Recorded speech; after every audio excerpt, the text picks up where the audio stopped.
ద్వేషించబడినను జనులందరి చేత నేను ద్వేషించబడినను ప్రియ యేసు నిమిత్తం నేను సహించేదను ప్రియ యేసు నిమిత్తం నేను సహించేదను షారోను రోజానా ప్రియుడైన యేసు బలు రక్కసి చెట్లలో నిల్లి పుష్పమును షారోను రోజానా ప్రియుడైన యేసు బలు రక్కసి చెట్లలో నిల్లి పుష్పమును అడవి వృక్షములలో జల్దర వృక్షం వలె అడవి వృక్షములలో జల్దర వృక్షం వలె 10,000 నా ప్రియుడు అతి కాంక్షణీయుడు 10,000 నా ప్రియుడు అతి కాంక్షణీయుడు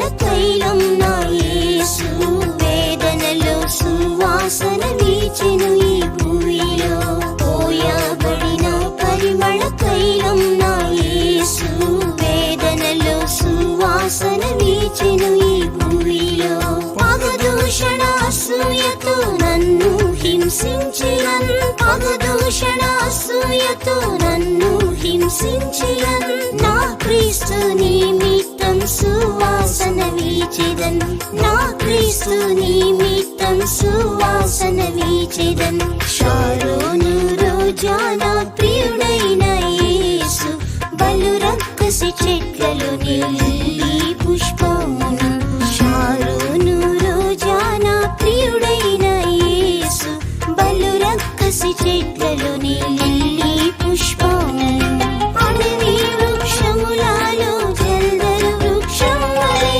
అడవి వృక్షములలో జల్దరు వృక్షం వలె 10,000 నా ప్రియుడు అతి కాంక్షణీయుడు 10,000 నా ప్రియుడు అతి కాంక్షణీయుడు షారోను రోజా నా ప్రియుడైన యేసు బలు రక్కసి చెట్లలో లిల్లీ పుష్పమును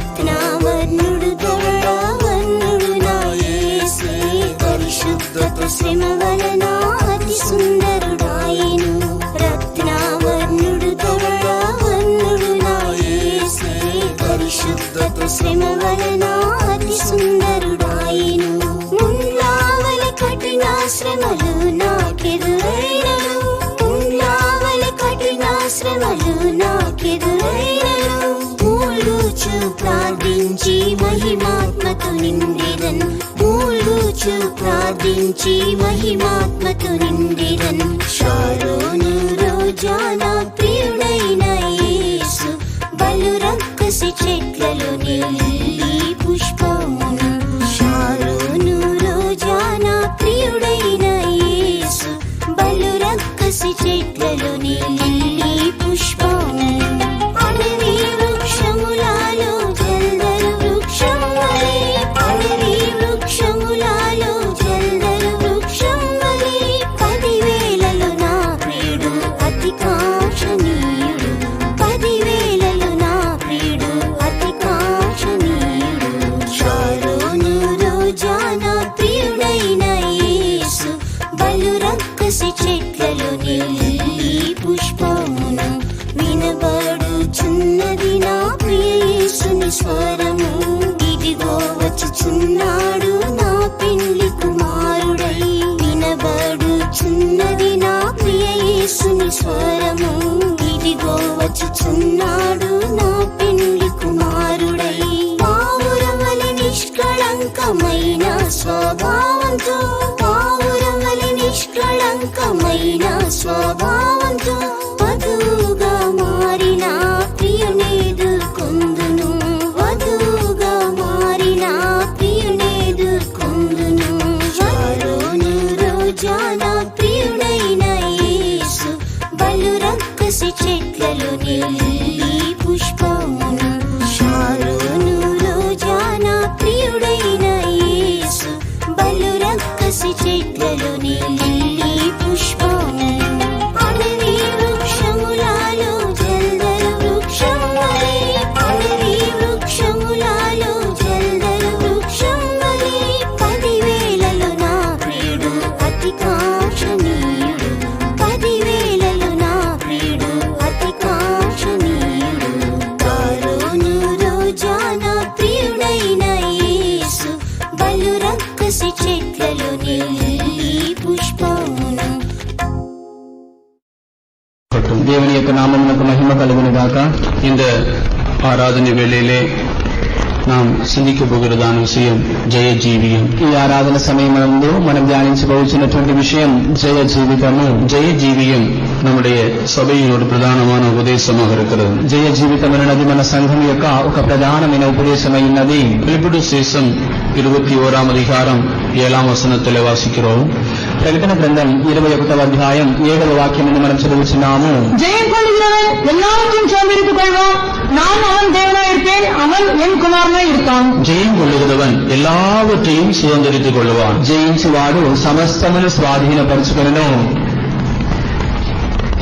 நான் அவன் தேவனாக இருப்பேன், அவன் என் குமாரனாய் இருப்பான். నేను అతనికి దేవుడినై ఉండును, అతడు నాకు కుమారుడై ఉండును.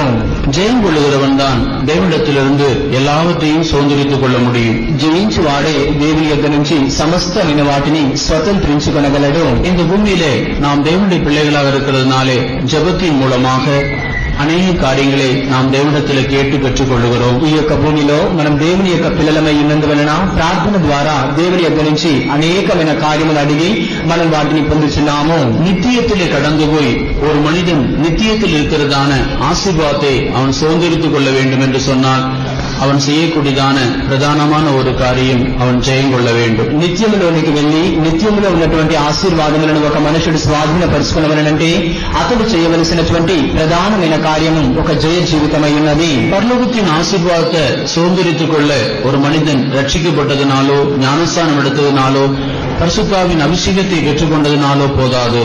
పరలోకములో ఉన్నటువంటి ఆశీర్వాదములను ఒక మనుషుడు స్వతంత్రించుకోవడానికి అతడు రక్షణ పొందినందువల్లైనను, బాప్తిస్మం పొందినందువల్లైనను, పరిశుద్ధాత్మిక అభిషేకం పొందినందువల్లైనను కూడా అది వీలు కాదు. இந்த உபதேசங்களை அவன் ஆதாரமாய் கொண்டு தன்னுடைய ஜீவியத்தில் ஜெயத்தை பெற்றுக் கொள்ள வேண்டும். ఈ ఉపదేశములను అతడు ఆధారముగా తీసుకుని తన జీవితంలో అతడు జయాన్ని పొంది ఉండాలి. ஜெயம் கொள்ளுகிறவர்கள் தான் தேவனுடைய ராஜ்யத்தில் இருக்கிற எல்லா விதமான ஆசீர்வாதங்களை சுதந்திரித்துக் கொள்ள முடியும். జయించు వారు మటుకే దేవుని యొక్క రాజ్యంలో ఉన్నటువంటి సమస్త విధమైన ఆశీర్వాదములను స్వాధీనపరచుకొనగలరు. வெளிப்படு சேசல் நாம் வாசிக்கும் போது ஜெயம் கொள்ளுகிறவனுக்கு 18 விதமான ஆசீர்வாதங்கள் கொடுக்கப்படுகிறதாக எழுதப்பட்டிருக்கிறது. ప్రకటన గ్రంథం అంతయు మనం చదివి చూసినట్లయితే జయించు వానికి 18 విధమైనటువంటి ఆశీర్వాదములు అనుగ్రహింపబడినట్లుగా రాయబడి ఉన్నది. ஜெயம் கொள்ளுகிறவன் இந்த 18 விதமான ஆசீர்வதிக்கப்பட்டதான அனுபவங்களை சுதந்திரித்துக் கொண்டு நித்தியமாக அந்த ஆசீர்வாதத்துக்கு உட்பட்டவனாக ஜீவிக்க முடியும். జయించువాడు ఈ యొక్క సూచించబడినటువంటి 18 ఆశీర్వాదములు పొందినవాడై నిత్యముగా అతడు జీవించగలడు. இந்த జీవియத்துல நாம் ஜெயம் கொள்ளுகிறதான காரியத்தை பிரதானப்படுத்த வேண்டியவர்களாக இருக்கிறோம். ఈ జీవితమందు జయించవలసినటువంటి విషయాలని మనం ప్రధానపరచాల్సిన వారమై ఉన్నాము. நாம் ஜெயம் கொண்டு దేవుடைய సింహాసనத்தில் ఉట్కారముడి అழைக்கப்பட்டிருக்கிறோம். మనం జయించి దేవుని యొక్క సింహాసనం నందు కూర్చున్నట్లుగా పిలువబడిన వారము. இந்த ஜெயத்துக்கு முன்னடையாளமாக இருக்கிறவர் யார்? ఈ జయానికి ముందుకు సూచనగా ఉన్నవారెవరు? தான் நம்முடைய ஆண்டவராகிய இயேசு கிறிஸ்து. ఆయనే మన ప్రభు అయినటువంటి యేసుక్రీస్తు. அதைத்தான் வெளிப்படு சேசம் 3 அதிகாரம் 21 வசனத்திலே சொல்லுகிறான். దానిని గురించి ప్రకటన గ్రంథం 3వ అధ్యాయం 21వ వాక్యమును చెప్పుచున్నారు. நான் ஜெயம் கொண்டு என் பிதாவுடைய சிங்காசனத்திலே அவரோட கூட உட்கார்ந்து போல ஜெயம் கொள்கிறவன் எவனோ அவனும் என்னுடைய சிங்காசனத்தில் என்னோட கூட உட்கார்ந்து அருள் செய்வேன். நான் ஜெயம் கொண்டு என் பிதாவுடைய சிங்காசனத்தில் உட்கார்ந்திருக்கிறது போல నేను జయించి నా తండ్రితో కూడా ఆయన సింహాసనం నందు కూర్చుండి ఉన్న ప్రకారము ஜெயம் கொள்ளுகிறவனும் அவனும் என்னுடைய சிங்காசனத்தில் என்னோடு உட்காரும்படி அருள் செய்வேன். జయించు వానిని నాతో కూడా నా సింహాసనం నందు కూర్చుండనిచ్చుదును. ஆண்டவராகிய இயேசு கிறிஸ்து அவர் ஜெயம் கொண்டு பிதாவுடைய சிங்காசனத்தில் பிதாவோடு கூட உட்கார்ந்திருக்கிறார். ప్రభువైన యేసుక్రీస్తు ఆయన జయించిన వారై తండ్రితో కూడా తండ్రి యొక్క సింహాసనం నందు కూర్చుండి ఉన్నారు. ஜெயம் கொள்ளுகிறவனும் அவனும் என்னுடைய சிங்காசனத்தில் என்னோடு உட்காரும்படி அருள் செய்வேன். జయించినటువంటి ఆయన జయించు వానిని నాతో కూడా నా సింహాసనం నందు కూర్చుండనిచ్చుదును. ஜெயம் கொண்டு இயேசு கிறிஸ்து பிதாவுக்கு சமமாக பிதாவுடைய சிங்காசனத்தில் வீற்றிருக்கிறது போல జయించి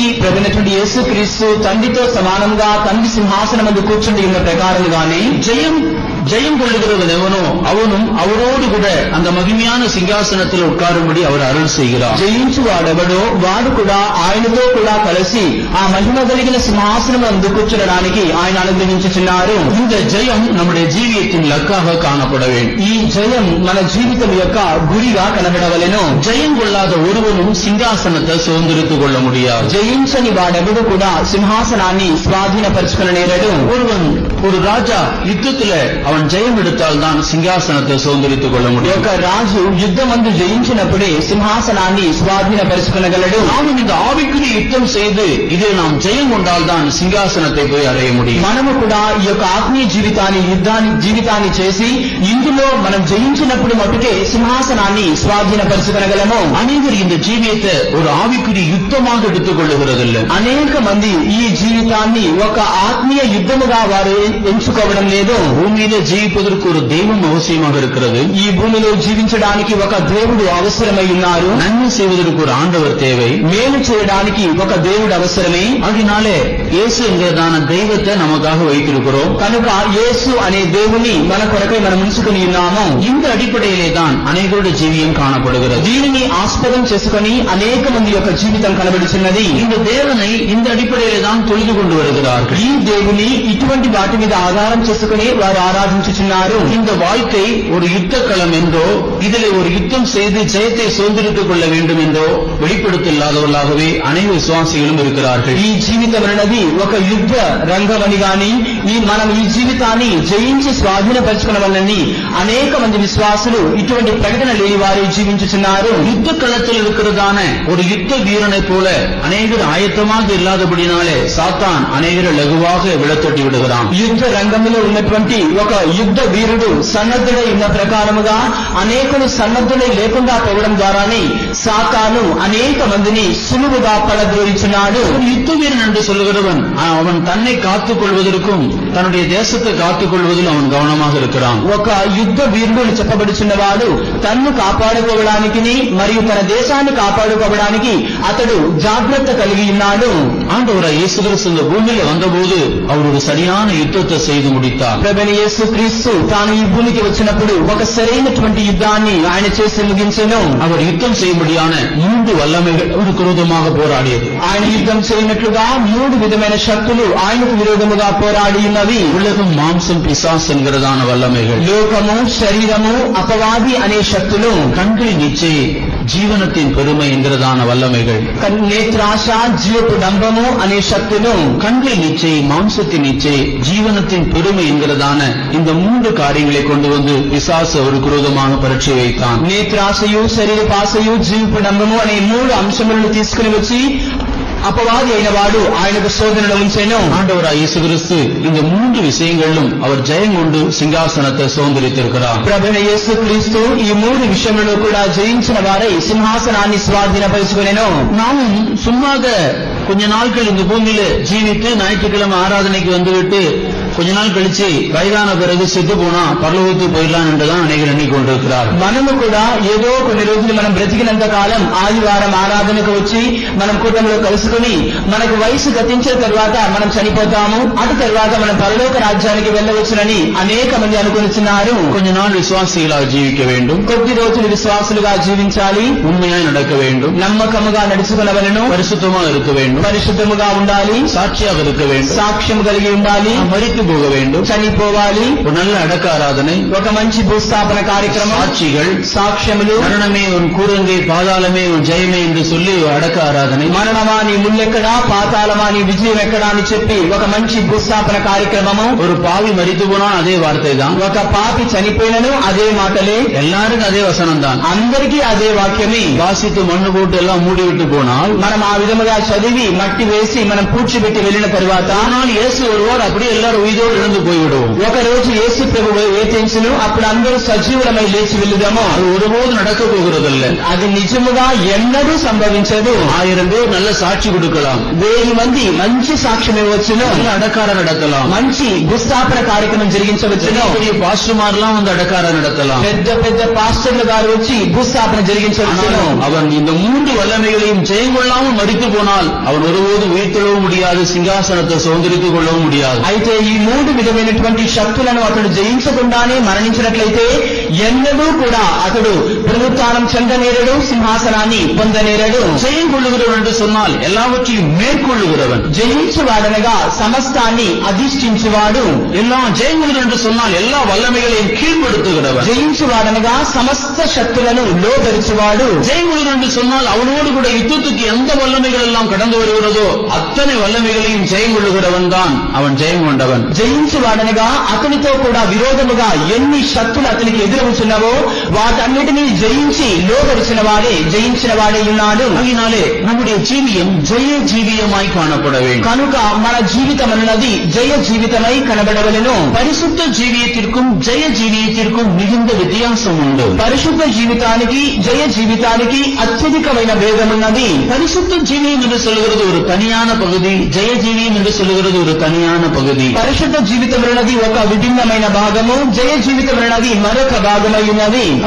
ஜெயம் கொள்ளுகிறது என்று சொல்லுகிறது நாம் முற்றிலுமாக நமக்கு விரோதமாக எழும்பி எந்தெந்த வல்லமைகள் எல்லாம் போராடுகிறதோ அத்தனை வல்லமைகளையும் கீழ்ப்படுத்தி நாம் அவைகளுக்கு மேலாக ஜெயாளிகளாய் நிற்க வேண்டும். జయ జీవితం అని చెప్పబడుతున్నది మనకు విరోధముగా ఎన్ని విధమైనటువంటి శక్తులు ఎదురవుతున్నవో అన్ని విధమైనటువంటి శక్తులను మనం జయించి వాటిని మనం లోపరుచుకొని చేయవలసిన ఒక జీవితం అయ్యున్నది. இந்த ஜெயத்தை பெற்றுக்கொள்வதற்கு பிரதானமாக இருக்கிறதான விஷயம் நம்முடைய விசுவாசம் தான். ఈ జయాన్ని పొందడానికి ప్రధానంగా ఉన్నటువంటి అంశం మన యొక్క విశ్వాసమే. விசுவாசம் இல்லாமல் இந்த ஜெயத்தை பெற்றுக்கொள்ள முடியாது. విశ్వాసం లేకుండా ఈ జయాన్ని పొందలేరము. இந்த ஜெயத்தை ஆண்டவராய் இயேசு கிறிஸ்து பெற்றிருக்கிறார் என்று நாம் விசுவாசித்து இந்த ஜெயத்துக்காக போராட வேண்டும். ఈ జయాన్ని ప్రభువైన యేసుక్రీస్తు పొంది ఉన్నారని మనం విశ్వసించి ఆ జయము కొరకై మనం పోరాడవలసి ఉన్నది. நம்முடைய விசுவாசம் தான் உலகத்தையே ஜெயிக்கிறதான ஜெயம் என்று 1 யோவான் 5:4 வாசிக்கலாம். మన యొక్క విశ్వాసమే ఈ లోకమును జయించు జయమని యోహాను రాసినటువంటి మొదటి పత్రిక 5వ అధ్యాయం 4వ వాక్యం మీద మనం చదవగలము. இந்த உலகத்தையே நாம் ஜெயிக்க வேண்டும் என்றால் நமக்கு விசுவாசம் இருந்தால் போதும். ఈ లోకాన్నే మనం జయించాలంటే మనకు విశ్వాసం ఉంటే చాలును. இந்த உலகத்தை ஜெயம் கொள்வதற்கு அணுகுண்டுகள் தேவையில்லை. ఈ లోకాన్ని జయించడానికి అణుగుండుల అవసరం లేదు. நவீன ஆயுதங்கள் தேவையில்லை. నవీనమైనటువంటి యుద్ధోపకరణములు అవసరం లేదు. விமானங்கள் தேவையில்லை. విమానములు అవసరం లేదు. இந்த உலகத்தை ஒரு தேவனுடைய பிள்ளைகள் ஜெயிக்க தேவையானது விசுவாசம் தான். ఈ లోకాన్ని ఒక దేవుని పిల్లలు జయించడానికి అవసరమైనది విశ్వాసమే. நம்முடைய விசுவாசம் தான் உலகத்தை ஜெயிக்கிறதான ஜெயம். మన యొక్క విశ్వాసమే ఈ లోకాన్ని జయించు విజయమయ్యున్నది. நாம் தேவன் மீது வைக்கிறதான விசுவாசம் பூர்ணப்படும் பொழுது இந்த உலகத்தின் வல்லமைகள் நமக்கு கீழ்ப்படுத்தப்படும். మనం దేవుని మీద ఉంచినటువంటి విశ్వాసం పరిపూర్ణం చెందగానే మనకు విరోధముగా లేచినటువంటి ఈ శక్తులన్నీ కూడా మనకు లోబడును. சாத்தான் இந்த உலகம் முழுவதையும் காண்பித்து ஆண்டவராய் இயேசு கிறிஸ்துவை சோதிக்க வந்த பொழுது సాతాను ఈ లోకమంతటినీ కూడా చూపించి ప్రభువైన యేసుక్రీస్తును శోధించడానికి వచ్చినప్పుడు அவர் பிதாவின் மீது வைத்திருந்ததான அந்த விசுவாசம் தான் அவருக்கு ஜெயத்தை கொண்டு வந்தது. ఆయన తండ్రి మీద ఉంచినటువంటి ఆ విశ్వాసమే ఆయనకు విజయాన్ని చేకూర్చెను. நம்முடைய தேவன் மீது நாம் எவ்வளவாய் விசுவாசம் வைக்கிறோமோ அவ்வளவாய் இந்த ஜெயத்தை நாம் சுதந்திரித்துக் கொள்ள முடியும். మన దేవుని మీద మనం ఎంతగా విశ్వాసం ఉంచుచున్నామో అంతగా మనం జయాన్ని పొందగలుగుతాము. அந்த விசுவாசம் தான் இயேசு ஜெயித்தார் என்கிற விசுவாசம். ఆ విశ్వాసమే యేసు ప్రభు జయించెను అని విశ్వాసము. ஆண்டவராய் இயேசு கிறிஸ்து நான் உலகத்தை ஜெயித்தேன் என்று அவர் உறுதியாக சொன்னார். ప్రభువైన యేసుక్రీస్తు నేను లోకమును జయించి ఉన్నానని ఆయన దృఢముగా చెప్పి ఉన్నాను. உலகத்தில் உங்களுக்கு உபத்திரம் உண்டு என்பது மெய்தான். ఈ లోకములో మీకు శ్రమలున్నవి అన్నది వాస్తవమే. ஆனாலும் திடன் கொள்ளுங்கள், நான் உலகத்தை ஜெயித்தேன். ఆయనను ధైర్యం తెచ్చుకొనుడి, నేను లోకమును జయించి ఉన్నాను. ஆண்டவர் நமக்காக இந்த உலகத்தை ஜெயம் கொண்டிருக்கிறார். ప్రభు మన నిమిత్తమై ఈ లోకాన్ని జయించి ఉన్నాను. நீங்கள் திடன் கொள்ளுங்கள், நான் உலகத்தை ஜெயித்தேன். మీరు నిర్భరము కలిగి ధైర్యముగా ఉండుడి, నేను లోకాన్ని జయించి ఉన్నాను. உலகத்தை ஜெயிக்கிறது என்றால் உலகத்தில் உண்டாகிறதான உபத்திரவங்களை ஜெயிக்கிறது ఈ தான். లోకమును జయించడం అంటే లోకములో ఉన్న శ్రమలను జయించడమే. இயேசு சொன்னான், பச்சை மரத்துக்கு இந்த பாடானால் பட்ட மரத்துக்கு எந்த பாடோ. యేసు ప్రభు చెప్పాను, పచ్చని చెట్టుకే ఇటువంటిదైతే ఎండిన చెట్టుకి ఇంకా ఎటువంటి శ్రమలు వచ్చిందో. நாம் தேவனுடைய பிள்ளைகளாக மாறும் பொழுது இந்த உலகத்தில் நமக்கு எத்தனையோ விதமான உபத்திரவங்கள் எல்லாம் உண்டாகிறது. మనం దేవుని పిల్లలముగా మారుచున్నప్పుడు అనేక విధమైన శ్రమలు మనకి లోకములో కలుగుతున్నవి. இந்த உலகத்தில் உண்டாகிறதான அத்தனை உபத்திரவங்களில் நான் திடன் கொண்டு இந்த உலகத்தை ஜெயிக்க வேண்டும். ఈ లోకములో కలుగుతున్న అన్ని శ్రమలను కూడా మనం నిర్భరము కలిగి వాటిని జయించాలి. இந்த உலகத்தில் உண்டாகிறதான எல்லா உபத்திரவங்களையும் நான் நாம் ஜெயம் கொண்டதான ஜெயாளிகளாக மாற வேண்டும். ఈ లోకంలో కలుగుతున్న సమస్త శ్రమలను కూడా మనం నిబ్బరం కలిగి వాటిని జయించినటువంటి జయ వీరులమై కనబడవలెను. இந்த உலகத்தால் உண்டான அத்தனை உபத்திரவங்களையும் நம்முடைய இயேசு ஜெயம் கொண்ட ஜெயாளியாய் நமக்கு முன்பாக இருக்கிறார். ఈ లోకంలో కలిగినటువంటి అన్ని శ్రమలను కూడా జయించిన వారే మన యేసు ప్రభు మనకు ముందుగా కనబడుతున్నారు. அதனாலதான் 2 திமோத்தி 2ஆம் அதிகாரம் 12ஆம் வசனத்தில் வாசிக்கிறோம். కనుకనే తిమోతికి రాసినటువంటి 2వ పత్రిక 2వ అధ్యాయం 12వ వాక్యం చదువుతున్నాము. அவரோட கூட பாடுகளை சகித்தோமானால் அவரோட கூட ஆளுகையும் செய்வோம். நாம் அவரை மறுதலித்தால் அவரும் நம்மை மறுதலித்தார். அவரோடு கூட பாடுகளை சகித்தோமானால் அவரோடு ஆளுகையும் செய்வோம். ఆయనతో కూడా శ్రమను సహించినట్లయితే ఆయనతో కూడా మనం ఏలుదము. நாம் அவரை மறுதலித்தால் அவரும் நம்மை மறுதலித்து விடுவார். మనం ఆయనను ఎరుగమంటే ఆయన కూడా మనలను ఎరుగను అని చెప్పును. அவரோடு கூட நாம் பாடுகளை சகிக்க வேண்டியவர்களாக இருக்கிறோம். ఆయనతో కూడా మనం శ్రమలను సహించవలసిన వారమై ఉన్నాము. அவரோடு கூட பாடுகளை சகித்தால் அவரோடு ஆளுகை. ఆయనతో కూడా మనం శ్రమను సహించినట్లయితే ఆయనతో కూడా మనం ఏలుదము. நாம் அவரை மறுதலித்தால் அவரும் கூட நம்மை மறுதலித்து விட்டு விடுவார். మనం ఆయనను ఎరుగనని చెప్పినట్లయితే ఆయన కూడా మనలను ఎరుగనని చెప్పును. உலகத்தில் உண்டாகிறதான பாடுகளையும் உபத்திரவங்களையும் நாம் ஜெயம் கொள்ள வேண்டும். లోకంలో కలుగుతున్నటువంటి శ్రమలను ఉపద్రవములను మనం జయించవలెను. ஒவ்வொரு மனுஷனுடைய வாழ்க்கையில் ஒவ்வொரு விதமான பாடுகளையும் பிரச்சனைகளையும் கர்த்தர் அனுமதிக்கிறார். ఒక్కొక్క మనుషుని యొక్క జీవితంలో ఒక్కొక్క విధమైనటువంటి సమస్యలను శ్రమలను దేవుడు అనుమతించుచున్నారు. ஒவ்வொருவரும் சந்திக்கிறதான உபத்திரவங்கள் ஒவ்வொரு விதமானவைகள். ఒక్కొక్కరు ఎదుర్కొనుచున్నటువంటి శ్రమలు ఒక్కొక్క విధముగా ఉన్నవి. அவனவனுடைய திராணிக்கு தக்கதாக அவனவன் சோதிக்கப்படுகிறான். ప్రతి వానికున్న స్తోమతకు తగిన రీతిలో ప్రతి వాడు కూడా శోధించబడుచున్నాడు. அந்த சோதனையிலே அவன் ஜெயம் கொள்கிறவனாய் காணப்பட வேண்டும். ఆ శోధనలో అతడు జయించువాడై ఉండాలి. உலகத்தில் உண்டாகிறதான உபத்திரவங்கள் நிமித்தமாக அவன் தேவனை விட்டு போய் விடுகிறதல்ல. ఈ లోకంలో కలుగుతున్నటువంటి శ్రమల నిమిత్తమై అతడు దేవుని విడచి తొలగిపోవడం కాదు. தேவனை விசுவாசித்து ஜெயத்தை அவன் சுதந்திரித்துக் கொள்ள வேண்டும். దేవుని విశ్వసించి జయాన్ని స్వాధీనపరచుకొనవలెను. நம்முடைய ஜீவியத்தில் கர்த்தர் நமக்கு ஒரு பெரிய ஜெயத்தை வாக்குத்தத்தம் பண்ணியிருக்கிறார். మన జీవితంలో దేవుడు మనకు గొప్ప జయాన్ని వాగ్దానం చేసి ఉన్నారు. இந்த ஜெயத்தை நாம் எவ்விதமாக சுதந்திரித்துக் கொள்ள முடியும்? ఈ జయాన్ని మనం ఏ విధముగా స్వాధీనపరచుకొనగలము? இந்த ஜெயத்தை நாம் சுதந்திரித்துக் கொள்ளத்தக்கதான 2 விதமான வல்லமைகள். ఈ జయాన్ని మనం స్వాధీనపరచుకోవడానికి 2 విధమైనటువంటి శక్తులున్నవి. ஒன்று ஆட்டுக்குட்டியின் ரத்தம், மற்றொன்று சாட்சியின் வசனம். ఒకటి గొర్రెపిల్ల యొక్క రక్తం, మరొకటి సాక్ష్యం వారిచ్చిన సాక్ష్యం అనే వాక్యము. வெளிப்படு விசேஷம் 12ஆம் அதிகாரம் 11ஆம் வசனத்தில் வாசிக்கிறோம். ప్రకటన గ్రంథం 12వ అధ్యాయం 11వ వాక్యం చదువుతున్నాము. மரணம் நேரிடுவதாக இருந்தாலும் அதற்கு தப்பும்படி தன் ஜீவனையும் பாராமல் ஆட்டுக்குட்டியின் ரத்தத்தினாலும் தன் சாட்சியின் வசனத்தினாலும் அவனை ஜெயித்தார்கள். மரணம் நேரிடுவதா இருந்தாலும் వారికి మరణం ఎదురవుతున్నప్పటికీ కూడా அதற்கு தப்பும்படி దానికి తప్పించుకున్నట్లుగా ஜீவனையும் பாராதபடிக்கு తమ ప్రాణములు కూడా ప్రీతిగా ఎంచుకొనక ஆட்டுக்குட்டி ரத்தத்தினாலும் சாட்சியின் வசனத்தினாலும் அவனை ஜெயித்தார்கள். గొర్రెపిల్ల రక్తమును బట్టి తామిచ్చినటువంటి సాక్ష్యం యొక్క వాక్యమును బట్టి వారిని జయించిరి. சாத்தானை ஜெயிக்கிறதான 2 காரியங்கள், ஒன்று ஆட்டுக்குட்டியின் ரத்தம், மற்றொன்று சாட்சியின் வசனம். సాతానును జయించే 2 కార్యములు, ఒకటి గొర్రెపిల్ల యొక్క రక్తం, మరొకటి వాక్యమై ఉన్నది. ஆட்டுக்குட்டியின் ரத்தத்துக்கு சாத்தானை ஜெயிக்கத்தக்க வல்லமை உண்டு. గొర్రెపిల్ల యొక్క రక్తానికి సాతానును జయించవలసిన అది బలం ఉన్నది. ஆட்டுக்குட்டியான ரத்தத்தை ஒரு மனுஷன் தன்னுடைய ஜீவிய காலம் முழுவதும் விசுவாசித்து சாத்தானை ஜெயித்துக் கொண்டே இருக்க வேண்டும். గొర్రెపిల్ల యొక్క రక్తాన్ని ఒక మనుషుడు తన జీవిత కాలం అంతయు విశ్వసించి సాతానును జయిస్తూ ఉండాలి. சாட்சியின் வசனத்தை பிடித்துக் கொண்டு அவனோடு கூட எதிர்த்து நின்று அவனை ஜெயம் பெற வேண்டும். సాక్ష్యం అనే వాక్యాన్ని చేతబట్టిన వాడై అతనితో కూడా ఎదిరించి నిలబడి అతనితో జయాన్ని పొందవలెను. சாத்தானோடு செய்கிறதான யுத்தம் ஒரு ஆவிக்குரியதான யுத்தம். సాతానుతో చేసే యుద్ధం ఒక ఆత్మీయ యుద్ధమై ఉన్నది. அது எழுத்துக்குரிய சேனை அல்ல, ஆவியின் சேனை. అది అక్షరార్థమైనటువంటి సైన్యము కాదు, ఆత్మీయమైనటువంటి సైన్యమై ఉన్నది. ஆவியின் சேனைகளாகிய சாத்தானை மேற்கொள்ள வேண்டும் என்றால் கர்த்தருடைய வசனத்தை நாம் உபயோகப்படுத்த வேண்டும். ఆత్మీయ సైన్యమైనటువంటి సాతాను యొక్క సేనను మనం జయించాలంటే దేవుని యొక్క వాక్యాన్ని మనం ప్రయోగపరచాలి. தேவனுடைய வசனத்தை நாம் உபயோகப்படுத்தும் பொழுது சாத்தானை நாம் லகுவாய் ஜெயிக்க முடியும். దేవుని యొక్క వాక్యాన్ని మనం ప్రయోగపరుచుండగా సాతానుని మనం సులువుగా జయించవచ్చును. ஆட்டுக்குட்டியின் ரத்தமும் சாட்சியின் வசனமும் தான் சாத்தானை மேற்கொள்ளத்தக்கதான சக்தியை நமக்கு தருகிறது. గొర్రెపిల్ల యొక్క రక్తమును, సాక్ష్యం అనే వాక్యమే సాతాను జయించవలసినటువంటి శక్తిని మనకు అనుగ్రహించుచున్నది. நாம் இந்த ஜெயத்தை பெற்றுக்கொள்வது நம்முடைய பலத்தினால் ஆகிற விஷயம் அல்ல. మనం ఈ జయాన్ని పొందడం మన యొక్క బలము ద్వారా కలుగుతున్న విషయం కాదు. உலக மாம்சம் பிசாசை நாம் ஜெயிக்க வேண்டும் என்று சொல்கிறது ஒரு சாதாரணமாக நம்மால் முடியக்கூடியதான ஒரு காரியம் அல்ல. లోకాన్ని శరీరాన్ని సాతానును జయించవలసినటువంటి విషయం అన్నది సాధారణముగా మనకు సాధ్యమైన విషయం కాదు. கர்த்தர் நமக்கு முன்பாக வைத்திருக்கிற இந்த மகிமையான ஜெயத்தை சுதந்திரித்துக் கொண்டு சிங்காசனத்துக்கு எடுத்துக் கொள்ளப்படுவது ஒரு மனுஷனுடைய பலத்தினால போராடி அதை செய்துவிட முடியாது. ప్రభు మనకు ముందుగా ఉంచబడినటువంటి మహిమ కలిగినటువంటి స్వాస్థ్యాన్ని పొంది ఆ సింహాసనాన్ని స్వాధీనపరచుకోవడం అని చెప్పుచున్నది మనుషులకు ఉన్నటువంటి శరీర ప్రకారమైనటువంటి బలముతో పొందగలిగినటువంటిది కాదు. கானான் தேசத்தை சுதந்திரித்துக் கொள்வது இஸ்ரவேலர்களுக்கு அவ்வளவு லகுவான காரியம் அல்ல. కనాను దేశాన్ని స్వాధీనపరచుకోవడం ఇశ్రాయేలు ప్రజలకు అతి సులువైన విషయం కాదు.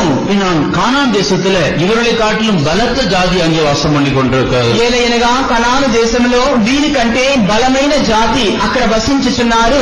இவர்களை காட்டிலும் எல்லா காரியங்களும் அவர்கள் பலவான்கள். వీరికంటే సమస్త కార్యములందు కూడా వారు బలవంతులై ఉన్నారు. இந்த பலவானை எப்படித்தான் மேற்கொள்வது? ఈ బలవంతుని జయించడం ఎలాగునా? ஆனாலும் காலேபும் யோசுவாவும் சொல்லுகிறார்கள், అయినను కాలేబు యెహోషువ చెప్పుచున్నారు, அதை நாம் எளிதாய் ஜெயித்துக் கொள்ளலாம். దానిని మనం సులువుగా జయించవచ్చును. இவ்வளவு கஷ்டமான ஏனோக்கின் புத்திரர்களை லகுவாக எளிதாக ஜெயித்துக் கொள்ளலாம் என்று சொல்லுகிறான். ఇంత కష్టభరితమైనటువంటి అనాకీలను వారు చూచి సులువుగా జయించవచ్చునని చెప్పుచున్నారు. என்னாகும் 13ஆம் அதிகாரத்துல సంఖ్యాకాండం 13వ అధ్యాయమందు 30ஆம் வசனத்துல சொல்லுகிறான், 30వ వాక్యమందు చెప్పుచున్నారు, அப்பொழுது காலேப் மோசேக்கு முன்பாக ஜனங்களை அமர்த்தி, நாம் உடனே போய் அதை சுதந்திரித்துக் கொள்வோம், நாம் அதை எளிதாக ஜெயித்துக் கொள்ளலாம் என்றான். நாம் அதை எளிதாய் ஜெயித்துக் கொள்ளலாம். మనం దానిని సులువుగా జయించవచ్చును. இவ்வளவு கஷ்டமான இந்த ஜெயத்தை எப்படி நாம் எளிதாக பெற்றுக்கொள்ள முடியும்? ఇంత కష్టభరితమైనటువంటి ఈ జయాన్ని మనం ఎలాగునా సులువుగా పొందగలుగుదాము? அவனோடு போய் வந்துதான் மற்ற மனிதர்கள் எல்லாம் சொல்லுகிறார்கள், వారితో కూడా వెళ్ళినటువంటి తక్కిన మనుషులందరూ ఇలాగను చెప్పుచున్నారు, அந்த ஜனத்தை எதிர்க்க நம்மால கூடாது. ఆ జనులను ఎదిరించడానికి మనకు వీలు కాదు. அவர்கள் எல்லாருமே பார்க்கலும் பலவான்களாக இருக்கிறார். వారందరూ మనకంటే బలవంతులై ఉన్నారు. அந்த தேசமோ குடிகளையே பட்சித்து மூடுகிறதான தேசம். ఆ దేశం తన నివాసులను భక్షించు దేశమై ఉన్నది. காண்கிறதான ஜனங்கள் மிகவும் பெரிய ஆட்கள். అక్కడ కనబడుతున్నటువంటి జనులందరూ కూడా ఉన్నత దేవులై ఉన్నారు. அங்கே ராட்சச பிறவியான ஏனோக்கின் புத்திரர்கள் வாழ்ந்து கொண்டிருக்கிறார்கள். అక్కడ రాక్షసపు సంతతి వారైనటువంటి అనాకీయులు జీవించుచున్నారు. அந்த தேசத்தை நாம் எப்படி சுதந்திரித்துக் கொள்ள முடியும்? ఆ దేశాన్ని మనం ఎలాగైనా స్వాధీనపరచగలము? ஆனாலும் காலேப் சொல்லுகிறான், நாம் அதை எளிதாய் ஜெயித்து விடலாம். అయితే కాలేబు చెప్పుచున్నాడు, మనం దానిని సులువుగా జయించవచ్చును. ஒரு தேவனுடைய பிள்ளை இந்த ஜெய ஜீவியத்தை மிகவும் லகுவாக எளிதாய் செய்ய முடியும். ఒక దేవుని బిడ్డ ఈ జయ జీవితాన్ని చాలా సులువుగాను తేలికగా చేయవచ్చును. அதனுடைய ரகசியத்தை தான் 14ஆம் அதிகாரம் 8ஆம் வசனத்திலே சொல்லுகிறான். దాని యొక్క రహస్యాన్ని 14వ అధ్యాయం 8వ వాక్యం చెప్పుచున్నాడు. கர்த்தர் நம்மை பிரியமா இருந்தால் அந்த தேசத்திலே நம்மை கொண்டு போய் பாலும் தேனும் ஓடுகிற அந்த தேசத்தை நமக்கு கொடுப்பார்.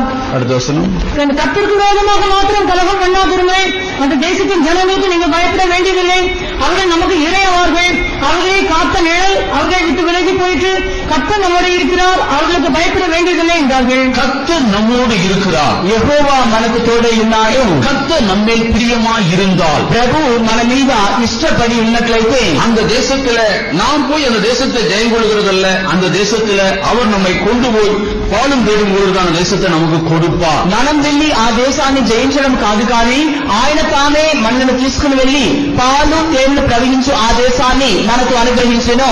நாம் போய் அவர்களை ஜெயிக்க வேண்டும் என்று சொன்னால் சோர்ந்து போய் விடுவோம். మనము వెళ్లి వారిని జయించాలి అని చెప్పినట్లయితే మనం సోలిపోయేదము. நாம் போய் ஜெயிக்க போகிறதில்லை.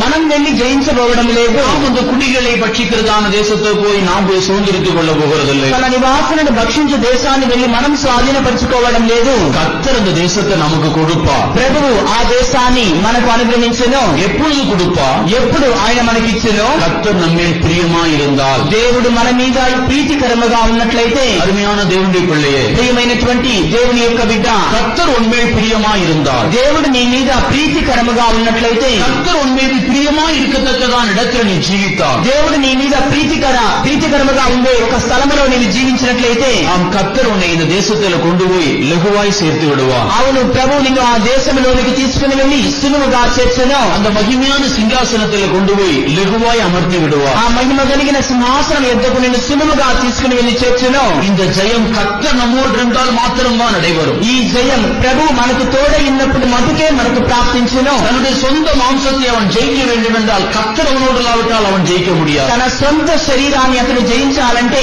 ప్రభు అతనికి తోడై ఉంటేనే కానీ అతను జయించనేరడు. இவ்வளவு பெரிய உலகத்தை ஜெயிக்க வேண்டும் என்றால் கர்த்தர் அவனோடு இல்லாவிட்டால் ஜெயிக்க முடியாது. ఇంత గొప్ప ఈ లోకాన్ని జయించాలంటే ప్రభు అతనికి తోడై ఉంటేనే తప్ప అతడు జయించలేడు. இந்த மாம்சத்தை சிருஷ்டித்ததான தேவன் தான் இந்த மாம்சத்தின் மேல ஜெயத்தை கொடுக்க வேண்டும். ఈ శరీరాన్ని సృష్టించిన దేవుడే ఈ శరీరం మీద ఒక జయాన్ని మనకివ్వాలి.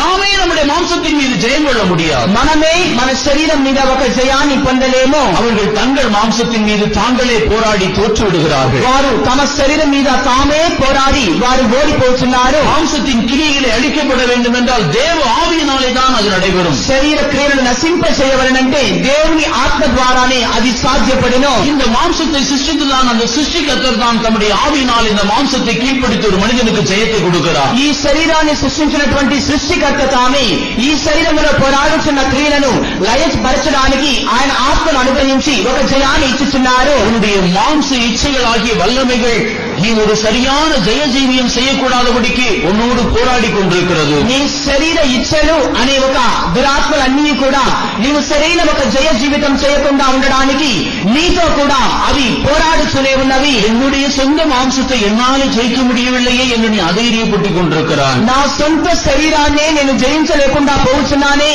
అని నీవు అధైర్యపడుతున్నావు.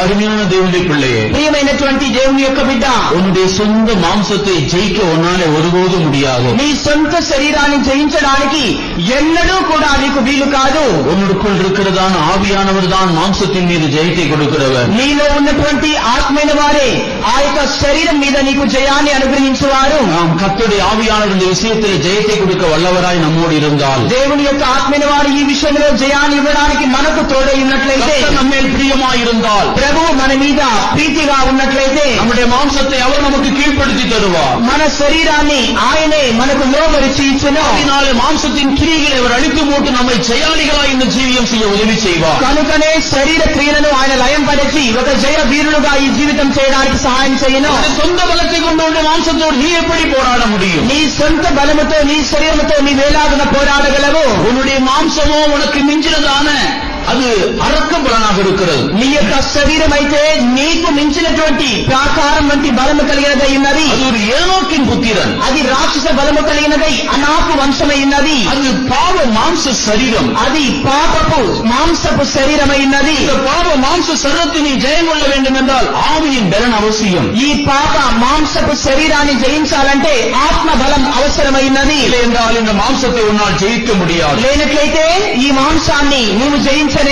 கர்த்தர் உன்மேல் பிரியமாயிருந்தால், దేవుడు నీ మీద ప్రీతికరముగా ఉన్నట్లయితే, கர்த்தர் உன்னோடு கூட இருந்தால், దేవుడు నీకు తోడై ఉన్నట్లయితే, ஆவியின் பலன் உனக்குள்ள இருந்தால், ఆత్మ బలం నీలో ఉన్నట్లయితే இந்த மாம்சத்தை நீ ஜெயித்து ஒரு ஜெயாளியாய் தேவனுக்கு முன்பாக காணப்பட முடியும். నీ శరీరాన్ని నీవు జయించి ఒక జయ వీరుడుగా దేవుని ఎదుట కనబడగలుగుతావు. நாம் கர்த்தர் நம் மீது பிரியமாக இருந்தால் நாம் எல்லா வல்லமைகளையும் கீழ்ப்படுத்தி விடலாம். దేవుడు మన మీద ఆనందించినట్లయితే మనం సమస్త శక్తులను లోబరచగలుగుతాము. கர்த்தர் நம்மோடு கூட இருந்தால் நாம் கானானை லகுவாய் ஜெயித்து விடலாம். ప్రభువు మనకు తోడై ఉన్నట్లయితే కనానును మనం సులువుగా జయించవచ్చును. கானானின் ஜாதிகளை லகுவாய் கீழ்ப்படுத்தி விடலாம். కనాను యొక్క జాతులను మనం తేలికగా లోబరచవచ్చును. கானானை லகுவாக நாம் சுதந்திரித்து ஜீவிக்கலாம். కానానును సులువుగా మనం స్వాధీనపరుచుకుని జీవించవచ్చును. நம்முடைய தேவன் தான் பாலும் தேனும் முழுவதான தேசத்தில் நம்மை கொண்டு போய் சேர்ப்பார். మన దేవుడే పాలు తేనెలు ప్రవహించు దేశంలోనికి తీసుకుని వెళ్లి మనం చేర్చును. நீ கர்த்தருக்கு விரோதமாக கலகம் பண்ணுகிறவனாக இருந்தால், నీవు దేవునికి విరోధముగా తిరుగుబాటు చేసిన వాడైనట్లయితే, சாத்தானுக்கு விரோதமாக கலகம் பண்ண வேண்டியவன், నీవు సాతానుకు విరోధముగా తిరుగుబాటు చేయవలసిన వాడవు. உலகத்துக்கு விரோதமாக கலகம் பண்ண வேண்டியவன், లోకమునకు విరోధముగా తిరుగుబాటు చేయవలసిన వాడవు. கர்த்தருக்கு விரோதமாக நீ கலகம் பண்ணினால் கர்த்தர் எப்படி உன் மீது பிரியமாயிருப்பார், கர்த்தர் உன்னோடு எப்படி இருப்பார், நீ எப்படி ஜெயத்தை பெற்றுக்கொள்ள முடியும்? నీవు దేవునికి విరోధముగా తిరుగుబాటు చేసినట్లయితే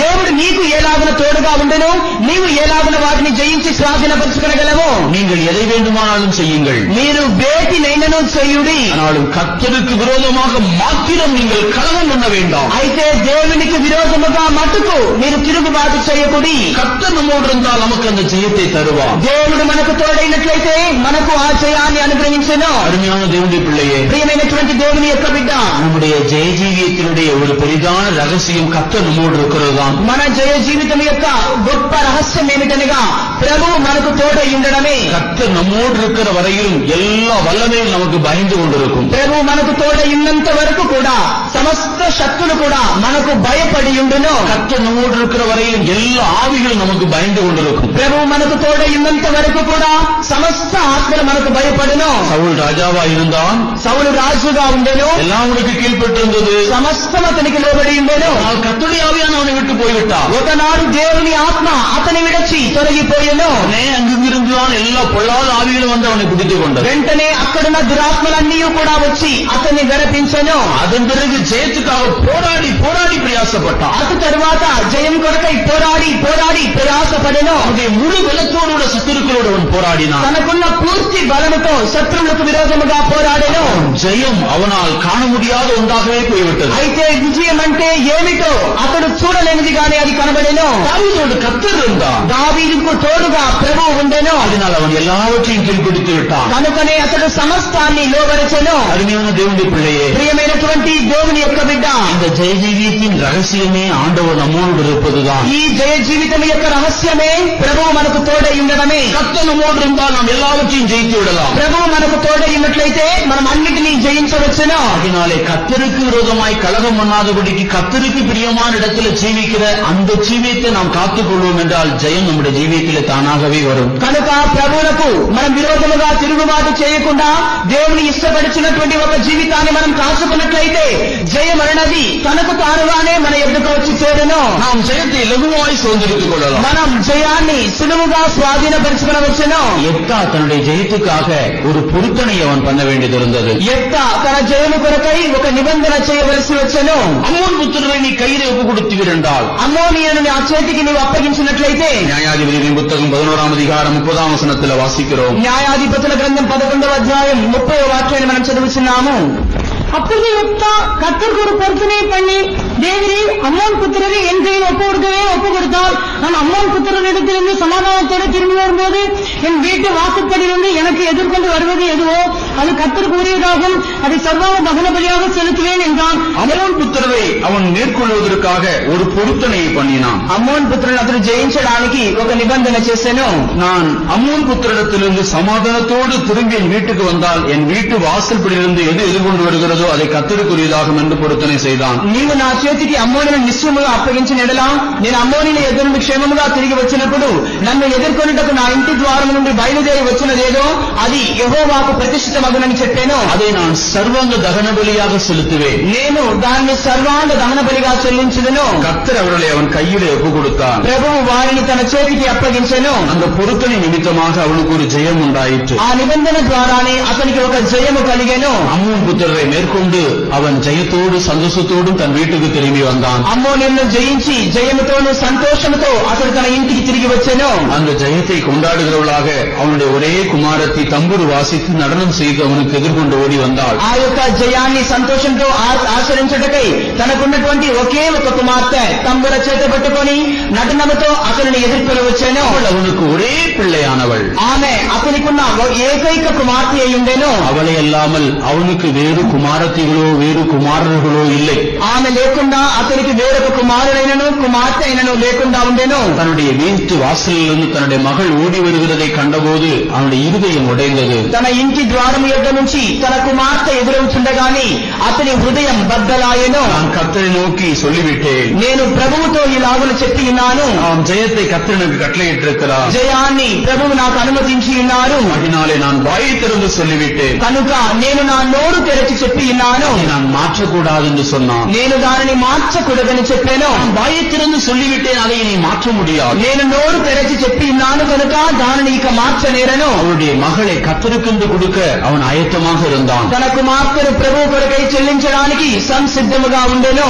தேவனுடைய ஜெயத்தை பெற்றுக் கொள்வதற்காக நம்முடைய ஜீவியத்தில் நாம் பொருத்தனைகளை பண்ணிக்கொண்டு அதில் நாம் உண்மையுள்ளவர்களாக இருக்க வேண்டும். దేవుని యొద్ద నుంచి మనం జయాన్ని పొందడానికి మన జీవితంలో మనం నిబంధనలు మొక్కుబళ్ళు చేసి వాటి యందు మనం నమ్మకముగా ఉండాలి. யுத்தத்தில் ஜெயம் பெற்றுக் கொள்ள வேண்டும் என்றால் பொருத்தனை அவசியமாக இருக்கும். యుద్ధములో జయాన్ని పొందవలనంటే మొక్కుబడి అవసరమై ఉన్నది. இந்த உலகத்தை ஜெயிக்க நாம் ஒரு சரியான பொருத்தனையை செய்து கொள்ள வேண்டும். ఈ లోకాన్ని జయించడానికి మనం ఒక సరైనటువంటి మొక్కుబడి చేయవలెను. நம்முடைய சபையை சார்ந்தான ஒரு விசுவாச சகோதரன் இந்த உலகத்தில் அநேக ஒரு உபத்திரமான ஒரு சூழ்நிலையிலே கடந்த நாட்களில் கடந்து போய் கொண்டிருந்தார். మన యొక్క సంఘానికి చేరినటువంటి ఒక విశ్వాస సహోదరుడైన వారు గడిచిన దినములో అనేకమైనటువంటి శ్రమల ద్వారా ఆయన గడిచి వెళ్ళవలసి వచ్చెను. அவர் ஷேர் மார்க்கெட்ல பிசினஸ் பண்ணினார். ఆయన షేర్ మార్కెట్ యందు ఆయన వర్తకం చేయుచుండెను. அதில் ஒரு இக்கட்டான சூழ்நிலை அவருக்கு உண்டாயிற்று. అందులో ఒక క్లిష్టమైన స్థితి ఆయనకు ఎదురాయను. 15 லட்சம் ரூபாய்க்கு மேலாக அவர் கடன் ஆகிவிட்டது. 15 లక్షలకు పైగా అతనికి అప్పాయను. கோர்ட்டிலே வழக்குகளும் பிரச்சனைகளுமாக அவர் சில மாதங்களாக அலைந்து திரிந்து கொண்டே இருந்தார். కోర్టులో ఆయనకు ఫిర్యాదులుగాను సమస్యలుగా కొన్ని నెలల గడపడి ఆయన తిరుగులాడుచుండెను. ஒரு நிர்பந்தமான இடத்திலே அவருடைய ஜீவிதம் காணப்பட்டது. ఒక దౌర్భాగ్య స్థితిలో ఆయన జీవితం కనబడి ఉండెను. எடுத்துக்கொண்ட முயற்சிகள் எல்லாமே தோல்வியாகவே காணப்பட்டது. ఆయన ఎటువంటి ప్రయత్నం తీసినను అవన్నీ కూడా ఓటమిగానే ఉండెను. அவருடைய வாழ்க்கையில் எதை செய்தாலும் அது தோல்வியாகவே முடிந்தது. ఆయన జీవితంలో వేటిని చేసినను అది ఓటముగానే ఉండెను. என்னிடத்திலே அவர் ஒரு நாள் வந்தார். నా చెంతకు ఒక దినం ఆయన వచ్చెను. அவருடைய ஜீவியத்தினுடைய சகல காரியங்களை நான் அறிந்திருந்தபடினாலே ఆయన జీవితం యొక్క సమస్త కార్యం నేను ఎరిగి ఉన్నందువలన அவர் எதை செய்தாலும் அவருக்கு வாய்க்காது என்று தெரியும். ఆయన ఏది చేసినను అది ఆయనకి సఫలము కాదని నాకు తెలియను. நல்ல வாய்ப்புகள் இருந்தால் அவைகளெல்லாம் வாய்க்காமலே போனது. ఆయనకి మంచి సదుపాయం ఉన్నప్పటికీ కూడా అవి ఏది కూడా సిద్ధించకుండానే పోయాను. நான் அவரிடத்தில் கேட்டேன், నేను ఆయన యొద్ద అడిగి తిని, மார்ச் மாதம் கன்வென்ஷன் வருகிறது, మార్చి నెల కన్వెన్షన్ వస్తున్నది, இந்த கன்வென்ஷன் நான் ஊழியத்துக்கு போகிறேன் என்று ஒப்பு கொடுத்து விடுங்கள், ఈ కన్వెన్షన్ లోకి నేను సేవకు వెళుతానని మీరు సమర్పించుకున్నది, அப்பொழுது உங்களுடைய பிரச்சனைகள் எல்லாம் நீங்கிவிடும் என்று சொன்னார். అప్పుడు మీ సమస్యలన్నీ తీరిపోవని చెప్పి తిని, அவருக்கு மனைவியும் ஒரு மகனும் இருக்கிறார்கள். ఆయనకు ఒక భార్య ఒక కుమారుడు ఉన్నారు. அவருடைய நெருக்கத்தில் அவர் சொன்னார், என்னுடைய பிரச்சனை முடிந்து விட்டால் நான் ஊழியத்துக்கு வந்து விடுகிறேன். ఆయనకున్న కష్టంలో ఆయన చెప్పాను, నా సమస్యను తీరితే చాలు నేను సేవకు వస్తాను. மனைவியும் தன்னுடைய பிள்ளைகளையும் பொருத்தனை செய்வதற்கு அவர் ஆயத்தமாக இருந்தார். తన భార్యను కుమారుని ఆయన ప్రతిష్ఠించడానికి సిద్ధముగా ఉండేను.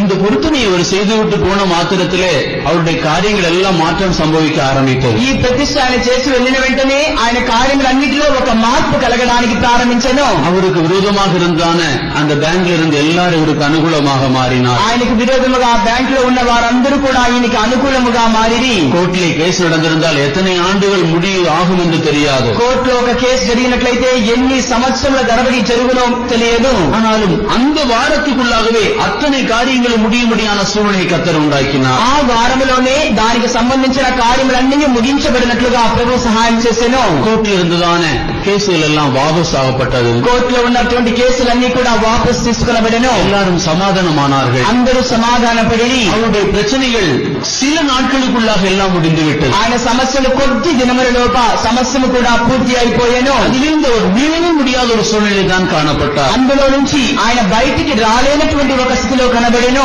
கர்த்தர் லகுவா எல்லாவற்றையும் முடித்து கொடுத்தார். అయితే ప్రభు సులువుగా సమస్తాన్ని ముగించి ఇచ్చెను. அந்த விடுதலைக்கான காரணம் என்ன? ఆ విడుదలకు తగిన కారణం ఏమిటి? அவருடைய ஜீவியத்தில் செய்தான ஒரு பொருத்தனை தான். ఆయన జీవితంలో చేసినటువంటి ఒక నిబంధన అయినది. ஜெய ஜீவியம் என்று சொல்லுகிறது. జయ జీవితం అని చెప్పబడుతున్నది. நாம் கர்த்தருக்கென்று சர்வாங்க தகன பலியாய் செலுத்துவதற்கு ஆயத்தமாக இருக்க வேண்டும். కొన్నిటిని మనం దేవుని కొరకై సర్వాంగ దహన బలిగా చెల్లించడానికి సంసిద్ధముగా ఉండాలి. சிலை பலிபீடத்தில் சிலவற்றை வைப்பதற்கு கொடுப்பதற்கு ஆயத்தமாக இருக்க வேண்டும். బలిపీఠం మీద కొన్నిటిని ప్రతిష్ఠించడానికి మనం సిద్ధముగా ఉండాలి. ஆபிரகாமுடைய ஜீவியத்தில் அவன் ஜெயத்தை சுதந்திரித்துக் கொள்வதற்கு தன்னுடைய மகனாகி ஈசாக்கை பலிபீடத்தை கடத்துவதற்கோ அவனை வெட்டுவதற்காக பட்டயத்தை எடுத்துக் கொள்வதற்கோ அவன் அஞ்சவில்லை. అబ్రహాం తన జీవితంలో ఒక జయాన్ని పొందడానికి తన కుమారుడైనటువంటి ఇస్సాకును బలిపీఠం మీద పరండబెట్టడానికో అతను నరకడానికి తన కత్తిని చెట్టగట్టడానికో అతను ఎంత మాత్రం కూడా వెనుక తీయలేదు. அதனாலே ஆபிரகாம் ஜெயித்தபடினாலேதான் இன்றைக்கும் தேவன் ஆபிரகாமின் தேவன் என்று அழைக்கப்படுகிறார். అబ్రహాము జయించినందువలనే నేడు ప్రభువు అబ్రహాము యొక్క దేవుడిని పిలువబడుచున్నారు. இந்த தேவன் ஜெயம் கொண்டவர்களின் தேவனாக இருக்கிறார். ఈ దేవుడు జయించు వారికి దేవుడై ఉన్నారు. ஆபிரகாம் ஈசாக்கு யாக்கோபு என்பவர்கள் ஜெயித்தபடினாலேதான் அவர்களுடைய பெயரில் இந்த தேவன் அழைக்கப்படுகிறார். అబ్రహాం ఇస్సాకు యాకోబును వారు జయించినందువలనే వారి పేరిట ఈ దేవుడు పిలువబడుచున్నాడు. நீ கர்த்தருக்கு ஒரு ஜெயத்தை நீ சுதந்திரித்துக் கொள்ள வேண்டும் என்றால் దేవుడి యొక్క ఒక జయాన్ని నీవు స్వాధీనపరుచుకునవలనంటే நீ கர்த்தருக்கென்று சில காரியங்களை சர்வாங்க தகன பலியாய் செலுத்தத்தக்கதான இடத்தில் ஆயத்தமாக இருக்க வேண்டும். దేవుని కొరకై కొన్ని కార్యములు నీవు సర్వాంగ దహన బలిగా చెల్లించడానికి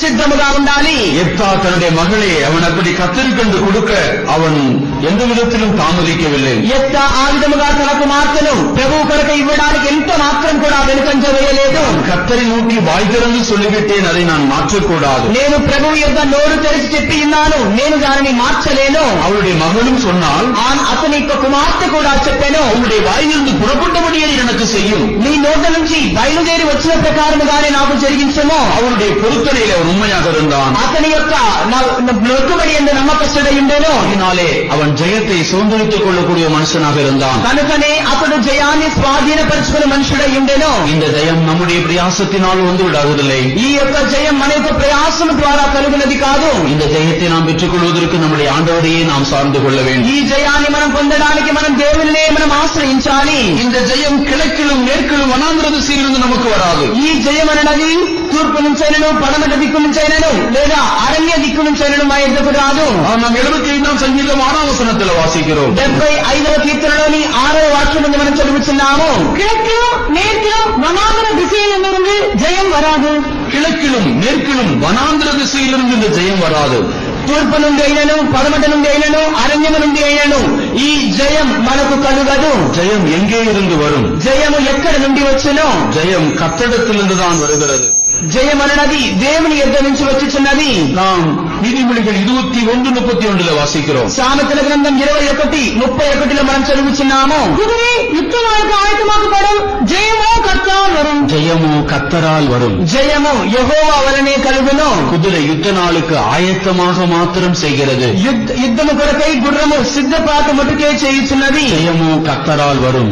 జయమైతే దేవుని ద్వారా కలుగుచున్నది. அருமையான கர்த்தருடைய ஜனமே, ప్రియమైనటువంటి దేవుని యొక్క జనమా, நம்முடைய ஜெயம் நம்முடைய ஆண்டவராலே தான் வருகிறது. మన జయం మన దేవుని ద్వారానే మనకు కలుగుచున్నది. அவர் தான் ஜெயம் கொடுக்கிற தேவன். ఆయనే జయాన్ని ఇచ్చు దేవుడై ఉన్నారు. உன்னுடைய வாழ்க்கையிலே நீ மாம்சத்தோடு சாத்தானோடு உலகத்தோடு உனக்கு ஜெயம் வேண்டும் என்று சொன்னால் நீ கர்த்தரையே சார்ந்து கொள். నీ జీవితంలో నీ యొక్క శరీరంలోనో లేదా సాతాను మీదనో లోకం మీదనో నీకు జయం కావాలంటే నీవు ప్రభువుని మటుకే ఆనుకొని ఉండాలి. நீ கிழக்கை நோக்கி போனால் கிழக்கிலிருந்து உனக்கு ஜெயம் வராது. నీవు తూర్పు దిక్కును తేరి వెళ్ళినట్లయితే తూర్పు నుంచి నీకు జయము రాదు. நீ மேற்கு நோக்கி பார்த்தால் மேற்கு உனக்கு ஜெயம் கொடுக்க முடியாது. నీవు పడమటి దిక్కును చూసినట్లయితే పడమటి దిక్కు నీకు జయాన్ని ఇవ్వదు. வனாந்தர திசையாகிய தெற்கை நோக்கி பார்த்தாலும் அங்கிருந்தும் உனக்கு ஜெயம் வராது. అరణ్య దిక్కు అయినటువంటి దక్షిణ దిక్కును చూసినను అక్కడ నుంచి కూడా నీకు జయము రాదు. ஜெயமோ வடதிசையில் இருக்கிறதான சியோன் பர்வதத்திலிருந்து தான் உனக்கு வர வேண்டும். జయమైతే ఉత్తర దిక్కు అయినటువంటి సియోన్ పర్వతం యొద్ద నుంచి నీకు రావలెను.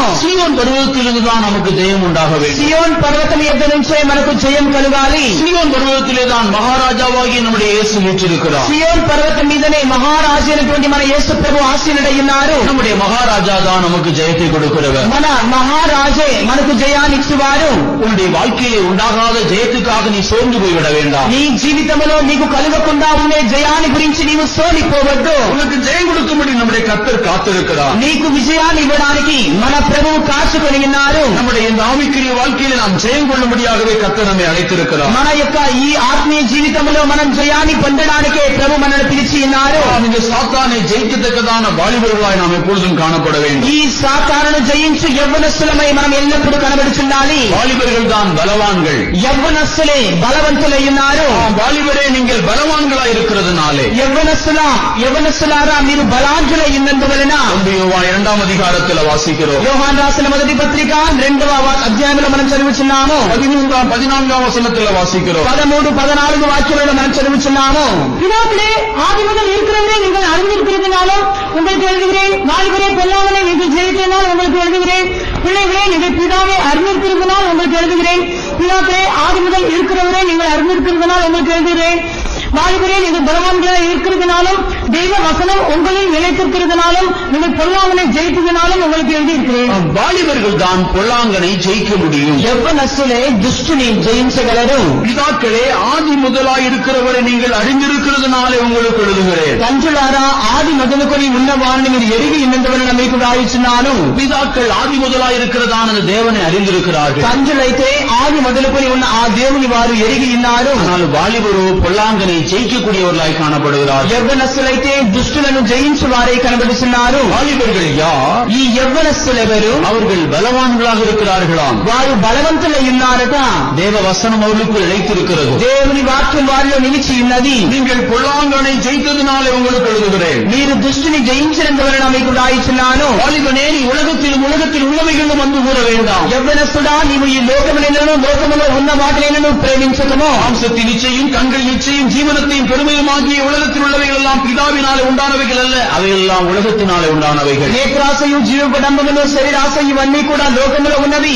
ఈ తండ్రి వలన పుట్టినవి కాదు, అవి లోక సంబంధమైనవి. உலகமும் அது நிச்சயம் ஒழிந்து போகும், தேவனுடைய சித்தத்தின்படி செய்கிறவனோ என்னென்னைக்கும் நிலைத்திருப்பான். లోకము దాని ఆశయు గతించిపోవచ్చున్నవి కానీ దేవుని చిత్తమును జరిగించేవాడు నిరంతరం నిలుచును. அருமையான தேவனுடைய பிள்ளையே, ప్రియమైనటువంటి దేవుని యొక్క బిడ్డ, நீ சாத்தானை பொல்லாங்கானை ஜெயிக்கத்தக்கதான வாலிபனாய் உன் ஜீவியம் முழுவதும் காணப்பட வேண்டும். సాతానును దుష్టుని జయించినటువంటి వాడిగానే నీ జీవితం అంతలో నువ్వు కనబడవలెను. வாலிபனே, நீ உன்னை கர்த்தர் பொல்லாங்கானை ஜெயிக்கத்தக்கதான இடத்திலே வைத்திருக்கிறார். యవ్వనస్తుడా, దుష్టుని జయించే ఒక స్థానములో ప్రభు నిన్ను నియమించి ఉన్నాడు. உன்னை கர்த்தர் பலவானாய் வைத்திருக்கிறார். యవ్వనస్తుడా, ప్రభు నిన్ను బలవంతునిగా ఉంచి ఉన్నాడు. கரங்கள் இருக்கிறதான அம்புகளுக்கு ஒப்பாக இருக்கிறார். బలవంతుని చేతిలో ఉన్నటువంటి అంబులకు నీవు సాదృశ్యమై ఉన్నావు. வசனத்தை கர்த்தருக்குள் நிலைத்திருக்கும்படியாக செய்திருக்கிறார். దేవుని వాక్యాన్ని నీలో నిలిచి ఉన్నట్లుగా ప్రభు చేసి ఉన్నారు. பொல்லாங்கனை ஜெயித்ததுனாலே உங்களுக்கு எழுதுகிறேன். మీరు దుష్టుని జయించినందువలన మీకు రాయిస్తున్నాను. வாலிப சகோதரனே, சகோதரியே, యవ్వన సహోదరుడా, సహోదరి, பொல்லாங்கான எல்லாவற்றையும் ஜெயிக்கும்படியான வல்லமை கர்த்தருக்கு கொடுத்திருக்கிறார். దుష్టమైన వాటిని జయించడానికి కావలసిన శక్తిని దేవుడు నీకు ఇచ్చి ఉన్నారు. பொல்லாங்கனை ஜெயிக்கும்படியான வசனத்தை கர்த்தருக்கு தந்திருக்கிறார். దుష్టుని జయించవలసిన వాక్యాన్ని దేవుడు నీకు ఇచ్చి ఉన్నారు. வாலிப நாட்களே தான் பொல்லாங்கனை ஜெயிக்க வேண்டும். నీవు నీ యొక్క యవ్వన దిశలోనే దుష్టమైన వాటిని జయించాలి. வயோதிகன் பொல்லாங்கனை ஜெயிக்க முடியாது. ఒక వృద్ధుడైన వాడు దుష్టమైన వాటిని జయించలేడు. வாலிபத்திலே தான் பாவத்தை ஜெயிக்க வேண்டும். యవ్వన ప్రాయములోనే నీవు పాపాన్ని జయించాలి. சாத்தானை ஜெயிக்க வேண்டும். నీ యవ్వన ప్రాయములోనే నీవు సాతాన్ని జయించాలి. நீ வாலிபத்திலே தான் உலகத்திலே உள்ளவைகளையும் ஜெயம் கொள்ள வேண்டும். నీ యవ్వన ప్రాయములోనే లోకములో ఉన్న వాటిని జయించాలి. உலகத்திலும் உள்ளவைகள் நீங்கள் அன்பு கூற வேண்டாம். ఈ లోకములో ఉన్న వాటిని మీరు ప్రేమింపకుడి. உலகத்தில் உள்ளவைகள் நீங்கள் அன்பு கூற ஆரம்பித்தால் உங்களுக்கு தேவனுடைய அன்பு இல்லாமல் போய்விடும். ఈ లోకములో ఉన్న వాటిని మీరు ప్రేమించడానికి ప్రారంభించినట్లయితే దేవుని యొక్క ప్రేమ మీరు లేకుండానే పోవును. உலகமும் அதனுடைய எல்லா இச்சைகளும் ஒழிந்து போகிறது என்று சொல்லி நீ வெளிப்படுத்தலை பெற்றுக்கொள்வாயா? ఈ లోకము దాని ఆశలన్నీ గతించిపోవచ్చుననే ప్రకటన నీవు పొందుదువు గాక.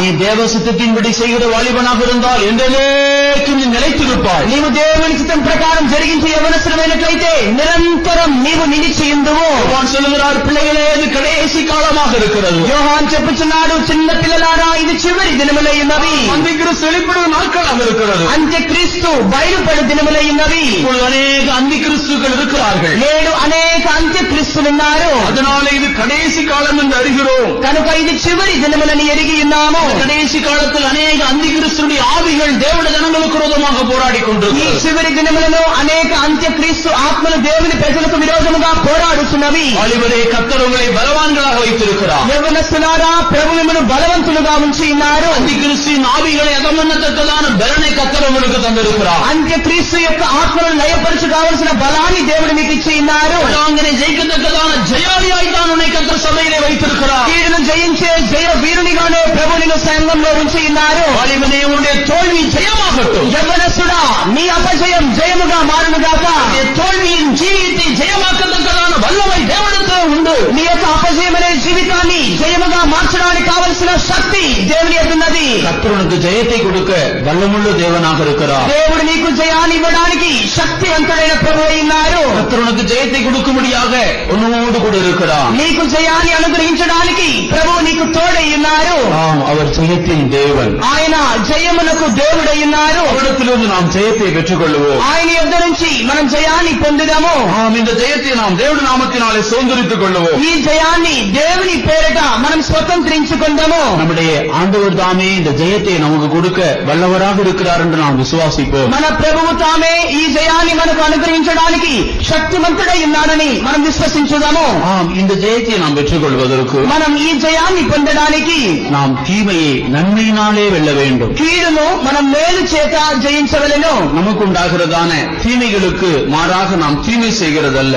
మనకు కలుగుచున్న కీడుకు ప్రతిగా మనం కీడు చేయడం కాదు. தீமைகள் செய்யப்படும் பொழுது நாம் அதற்கு பதிலாக நன்மைகளை செய்வோம் என்றால் நாம் ஜெயாளிகளாக இருப்போம். మనకు కీడు చేయబడుచుండగా దానికి ప్రతిగా మనం మేలు చేసినట్లయితే మనం జయం పొందువారమై ఉందుము. ரோமர் 12ஆம் அதிகாரம் 20-21 வாசிக்கிறோம். రోమిలకు రాసిన పత్రిక 12వ అధ్యాయం 20-21 వాక్యం మనం చదువుతున్నాము. அங்கேயும் உன் சத்துரு பசியா இருந்தால் அவனுக்கு போஜனம் கொடு, அவன் தாகமா இருந்தால் அவனுக்கு பானம் கொடு. நீ இப்படி செய்வதனால் அக்னி தழலை அவன் தலையின் மேல் குவிப்பாய். நீ தீமையினாலே வெல்லப்படாமல் தீமையை நன்மையினாலே வெல்லு. தீமையை நன்மையினாலே வெல்லு. మేలును కీడును మేలు చేత జయించుము. சத்துரு பசியா இருந்தால் அவனுக்கு போஜனம் கொடு. నీ శత్రువు ఆకలి కలిగినట్లయితే అతనికి ఆహారం పెట్టుము. அவன் தாகமா இருந்தால் அவனுக்கு பானம் கொடு. అతడు దప్పికొని ఉన్నట్లయితే అతనికి దప్పికను తీర్చుము. நீ இப்படி செய்வதனாலே அக்கினி தழலை அவனுடைய தலையின் மேல குவிக்கிறார். నీవు అలాగున చేయుట వలన నిప్పులను అతని తల మీద నీవు కుమ్మరించుచున్నావు. நீ தீமையினாலே வெல்லப்படாமல் தீமையை நன்மையினாலே வெல்லு. కీడు వలన నీవు జయింపబడకుండా కీడును మేలు చేత జయించుము. நமக்கு விரோதமாக எழும்புகிறதான தீமைக்கு பதிலாக நாம் நன்மை செய்வதுதான் நம்முடைய ஜெயமாக இருக்கிறது. మనకు విరోధముగా లేయిచున్న కీడుకు ప్రతిగా మేలు చేయడమే మనకున్న జయమయ్యున్నది. தீமையான காரியங்களுக்கு பதிலாக நாம் நன்மையானவைகளை செய்வோம். కీడైనటువంటి కార్యములకు ప్రతిగా మనం మేలైన కార్యములను చేయుదము. சத்துரு பசியா இருக்கும்போது அவனுக்கு நாம் போஜனத்தை கொடுப்போம். శత్రువు ఆకలి కలిగి ఉండగా మనం అతనికి భోజనం పెట్టుదము. நம்முடைய சத்துருக்களை நாம் விதமாக ஆதாயப்படுத்திக் கொள்ளுவோம். మన శత్రువులను మనం ఈ విధంగా ఆదాయపరుచుకుందాము. நம் சத்துருக்களின் மீது ஒரு பெரிய ஜெயத்தை நாம் பெற்றுக் கொள்ளுவோம். మన శత్రువుల మీద మనం ఒక గొప్ప జయాన్ని పొందుదాము. நம்முடைய தேவன் நமக்கு ஜெயம் கொடுக்கிறதான தேவன். మన దేవుడు మనకు జయమునిచ్చు దేవుడై ఉన్నాడు. அவர் நம்மை அழைத்ததற்கு அவர் நமக்கு ஜெயத்தை கொடுத்துதான் ஆக வேண்டும். ఆయన మనల్ని పిలిచినందుకు ఆయన మనకు జయాన్ని ఇచ్చి తీరాలి. அதனால்தான் அவர் நியாயத்திற்கு ஜெயம் கிடைக்க பண்ணும் வரைக்கும் కనుకని న్యాయమునకు జయం దొరుకునంత వరకు కూడా மத்தேயு 12ஆம் அதிகாரத்தில் வாசிக்கிறோம். మత్తయి సువార్త 12వ అధ్యాయంలో మనం చదువుతున్నాము. 20ஆம் வசனம். 20వ వాక్యము. அவர் நியாயத்திற்கு ஜெயம் கிடைக்க பண்ண வரைக்கும் நெறிந்த நாளையை முறிக்காமலும் மங்கி எரிகிற திரியை அணைக்காமலும் இருப்பார். நியாயத்துக்கு ஜெயம் கிடைக்க பண்ணும் வரைக்கும் న్యాయమునకు జయం దొరుకునంత వరకు కూడా நெறிந்த நாணல முடிக்கவும் மாட்டார், மங்கி எறிகிற திரியை அணைக்கவும் மாட்டார். ఆయన మకమకలాడుచున్న అవిసనాలను ఆర్పడు, నలిగిన రెల్లును ఆయన విరువడు. அவருக்கு ஒரு நியாயம் உண்டு. ఆయనకు ఒక న్యాయం ఉన్నది. அந்த நியாயத்துக்கு ஜெயம் கிடைக்கத்தான் வேண்டும். ఆ న్యాయమునకు జయం దొరికి తీరాలి. நம்மை அழைத்திருப்பது ஜெயத்திற்காகவே. మనల్ని పిలిచి ఉన్నది విజయము కొరకే. ஜெயம் பெற்றுக் கொள்வதற்காகவே நாம் அழைக்கப்பட்டிருக்கிறோம். విజయం పొందడానికే మనం పిలువబడి ఉన్నాము. தேவனுடைய நியாயம், దేవుని యొక్క న్యాయం అది. அந்த நியாயத்துக்கு ஜெயம் கிடைக்கத்தான் வேண்டும். ఆ న్యాయానికి జయం దొరికి తీరాలి. அந்த நியாயத்துக்கு ஜெயம் கிடைக்க பண்ணும் வரையிலும் கர்த்தர் ஒரு நாணல் நெறிந்து போனால் அதை முறித்து விட மாட்டார். ఆ న్యాయముకు జయము దొరికినంత వరకు కూడా ఒక రెల్లు నలిగిపోయినట్లయితే ప్రభు దాన్ని తుంచి వేయరు. ஒரு திரி மங்கி எரிந்து கொண்டிருந்தால் அதை அவர் அணைத்து விடவும் மாட்டார். ఒక జనపనార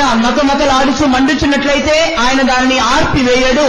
நியாயத்துக்கு ஜெயம் கிடைக்கும் வரையிலும் அவர் அந்த திரியை தூண்டி விடுகிறவராக இருக்கிறார். న్యాయమునకు జయం దొరుకునంత వరకు కూడా ఆయన ఆ యొక్క ప్రదీపాన్ని ప్రజ్వలింపజేయువారుగానే ఉన్నారు. நெறிந்த நாணலை அவர் சிறப்படுத்தக்கூடியவராக இருக்கிறார். నలిగిన రెల్లును ఆయన స్థిరపరచువారై ఉన్నారు. தேவ சமூகத்திலே ஒரு நெறிந்த நாணலை போல காணப்படலாம். దేవుని యొక్క సన్నిధిలో నీవు ఒక నలిగిన రెల్లు వలె కనబడవచ్చును. ஆனால் ஆண்டவர் ஒருபோதும் உன்னை முறித்து விட மாட்டார். అయితే ఎన్నడూ ప్రభు నిన్ను త్రించి నిన్ను విలువరు. நீ ஒரு மங்கி எரிகிற திரியை போல காணலாம். నీవు ఒక మకమకలాడుచున్న జనపనార వారి వలె కనబడవచ్చును.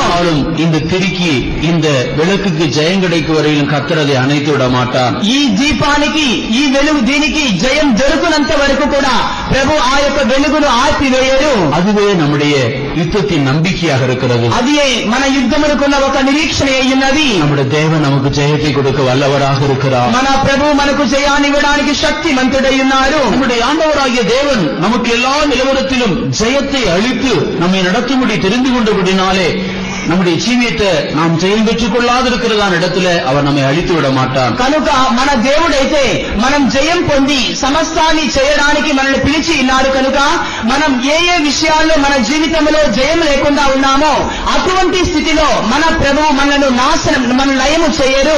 நம்முடைய ஜீவியத்தில் நிச்சயமாக அவர் ஜெயத்தை தர வல்லவராக இருக்கிறார். మన జీవితంలో నిశ్చయముగా ఆయన జయాన్ని ఇవ్వడానికి శక్తివంతుడై ఉన్నారు. அவர் நமக்கு ஜெயத்தை கொடுக்குவரை நம்மை விட்டு அவர் விலகி போக மாட்டார். మనకు జయాన్ని ఇచ్చినంత వరకు కూడా ఆయన మనల్ని విడిచి తొలగిపోరు. எல்லாரும் நம்மை விட்டு விலகி போனால் நம்முடைய ஆண்டவர் நம்மை விட்டு விலகி போக மாட்டார். అందరూ మనల్ని విడిచి దూరమైనను మన ప్రభువు మనల్ని విడిచి దూరము కారు. ஒரு தேசத்தில் ஒரு பிரபு வாழ்ந்து கொண்டிருந்தான். ఒక దేశమందు ఒక ప్రభువు ఏలుబడి చేయుచుండెను. அந்த பிரபுவுக்கு 3 விதமான நண்பர்கள் இருந்தார். ఆ ప్రభువునకైతే 3 స్నేహితులుండిరి.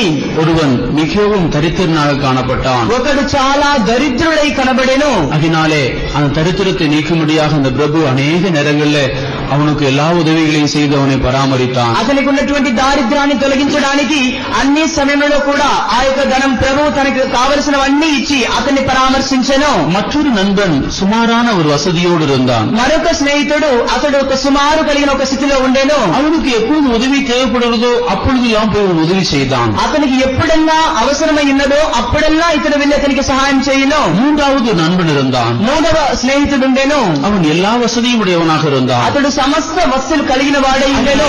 எப்பொழுதாகிலும் போய் அவனிடத்தில் விசாரித்து அவனோடு பேசிக் கொண்டிருக்கிறது அல்லாமல் மற்ற உதவியை அவன் ஒருபோதும் செய்ததில்லை. కనుక ఎప్పుడైనా వెళ్లి అతనితో మాట్లాడుతూ ఉండడమే కానీ మరి ఏ ఇతరమైన సహాయం కూడా ఇతడు అతనికి చేసినది లేదు. இந்த பிரபுவுக்கு ஒரு நாள் ஒரு இக்கட்டான சூழ்நிலை வந்தது. ఈ ప్రభువులకు ఒక రోజు చాలా కష్టమైన ఒక పరిస్థితి ఎదురాయను. நீதிமன்றத்துக்கு போக முடியாத சூழ்நிலை அவனுடைய ஜீவியத்தில் வந்தது. న్యాయాసనం ఎదుటగా వెళ్ళవలసిన ఒక స్థితి అతనికి ఎదురాయను. 3 நண்பர்கள் இருந்தார்கள். அவரிடத்திலே போய் யாரிடத்திலே உதவியை கேட்கலாம் என்று யோசித்தான். 3 స్నేహితులు ఉన్నారు కదా, వారిలో ఎవరి ఎద్దుకు వెళ్లి అతడు ఆ సహాయాన్ని అడగవచ్చునని తలంచెను. யாரிடத்திலே போகலாம்? ఎవరి ఎద్దుకు వెళ్ళవదము? 3வது நண்பரிடத்திலே போகவே முடியாது. 3వ స్నేహితుని ఎద్దుకు వెళ్ళనేరడు. அவனுக்கு இவன் எந்த உதவியும் செய்யவில்லை. అతనికి ఇతడు ఏ మేలు కూడా చేయలేదు. முதலாவது மனுஷனிடத்திலே போகலாம். మొదటి మనుషుని ఎద్దుకు వెళ్ళుదాము. அவனுக்கு எவ்வளவோ உதவிகளை இவன் செய்திருக்கிறான். అతనికి ఎంతగానో ఇతడు సహాయం చేసి ఉన్నాడు. இந்த நீதிமன்றத்திலே வழக்கு எனக்கு இருக்கிறது, இந்த விஷயத்தில் நீ எனக்கு வந்து உதவி செய்ய வேண்டும் என்று இவன் போய் முதலாம் இடத்திலே கேட்டான். న్యాయాసనం ఎదుట నాకు ఇటువంటి ఫిర్యాదు ఉన్నది కనుక నీవు వచ్చి నాకు సహాయం చేయవలని మొదటి మిత్రుల ఎద్దుకు వెళ్లి ఇతడు వెళ్లి అడిగాను. அவன் சொல்லிவிட்டான், இந்த விஷயத்தில் நான் உனக்கு உதவி செய்ய முடியாது. అతడు చెప్పాను, ఈ విషయమందు నేను నీకు సహాయం చేయనేరను. இரண்டாவது மனிதனிடத்திலே போனான். 2వ మనుషుని ఎద్దుకు వెళ్ళాను.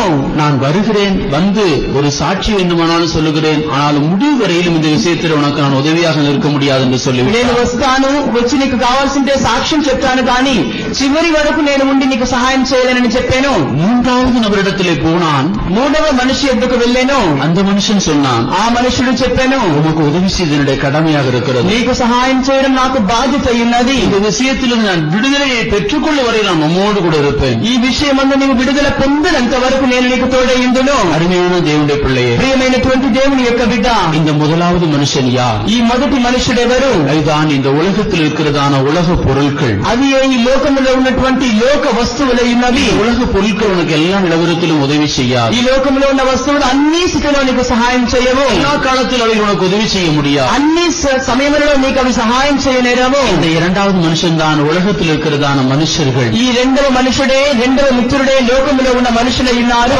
கடைசியில் உனக்கு உதவி செய்ய முடியாது. చివరి వరకు వారు నీకు సహాయం చేయలేరు. மனுஷன் உதவி செய்ய வேண்டும் என்ற என்றால் கல்லறை தோட்டம் வரையிலும் வரலாம். ఒక మనుషుడు మీకు సహాయం చేసినట్లయితే సమాధి తోట వరకు రావచ్చును. அதற்கு மேலே அவனால் உதவி செய்ய முடியாது. దానికి పైగా అతడు నీకు సహాయం చేయలేడు. இந்த மூன்றாவது மனிதர் தான் நம்முடைய ஆண்டவராகிய இயேசு கிறிஸ்து. ఈ మూడవ మనుషుడే మన ప్రభు అయినటువంటి యేసు క్రీస్తు. அவர்தான் நமக்கு கடைசி வரையிலும் உதவி செய்யக்கூடியவராக இருக்கிறார். ఆయనే మనకు చివరి వరకు సహాయం చేయవారై ఉన్నారు. ஜெயம் பெற்றுக் கொள்ளும் வரையிலும் நம்மோடு இருப்பார். మనం జయం పొందినంత వరకు ఆయన మనకు తోడైండును. இந்த நியாயத்துக்கு ஜெயம் கிடைக்க பண்ணும் வரை நெருந்த நாளிலே முறித்து விட மாட்டால், மங்கேறிகிற திரியை அவர் அணைத்து விட மாட்டார். ఈ న్యాయానికి జయం దొరుకునంత వరకు కూడా ఆయన నలిగిన రెల్లును విరువరు, మకమకలాడుచున్న జనుప నారను ఆర్పివేయరు. அவரே நமக்கு ஜெயம் கொடுக்கிற இயேசு. ఆయనే మనకు జయాన్ని అనుగ్రహిస్తున్న యేసు. ஹல்லேலூயா.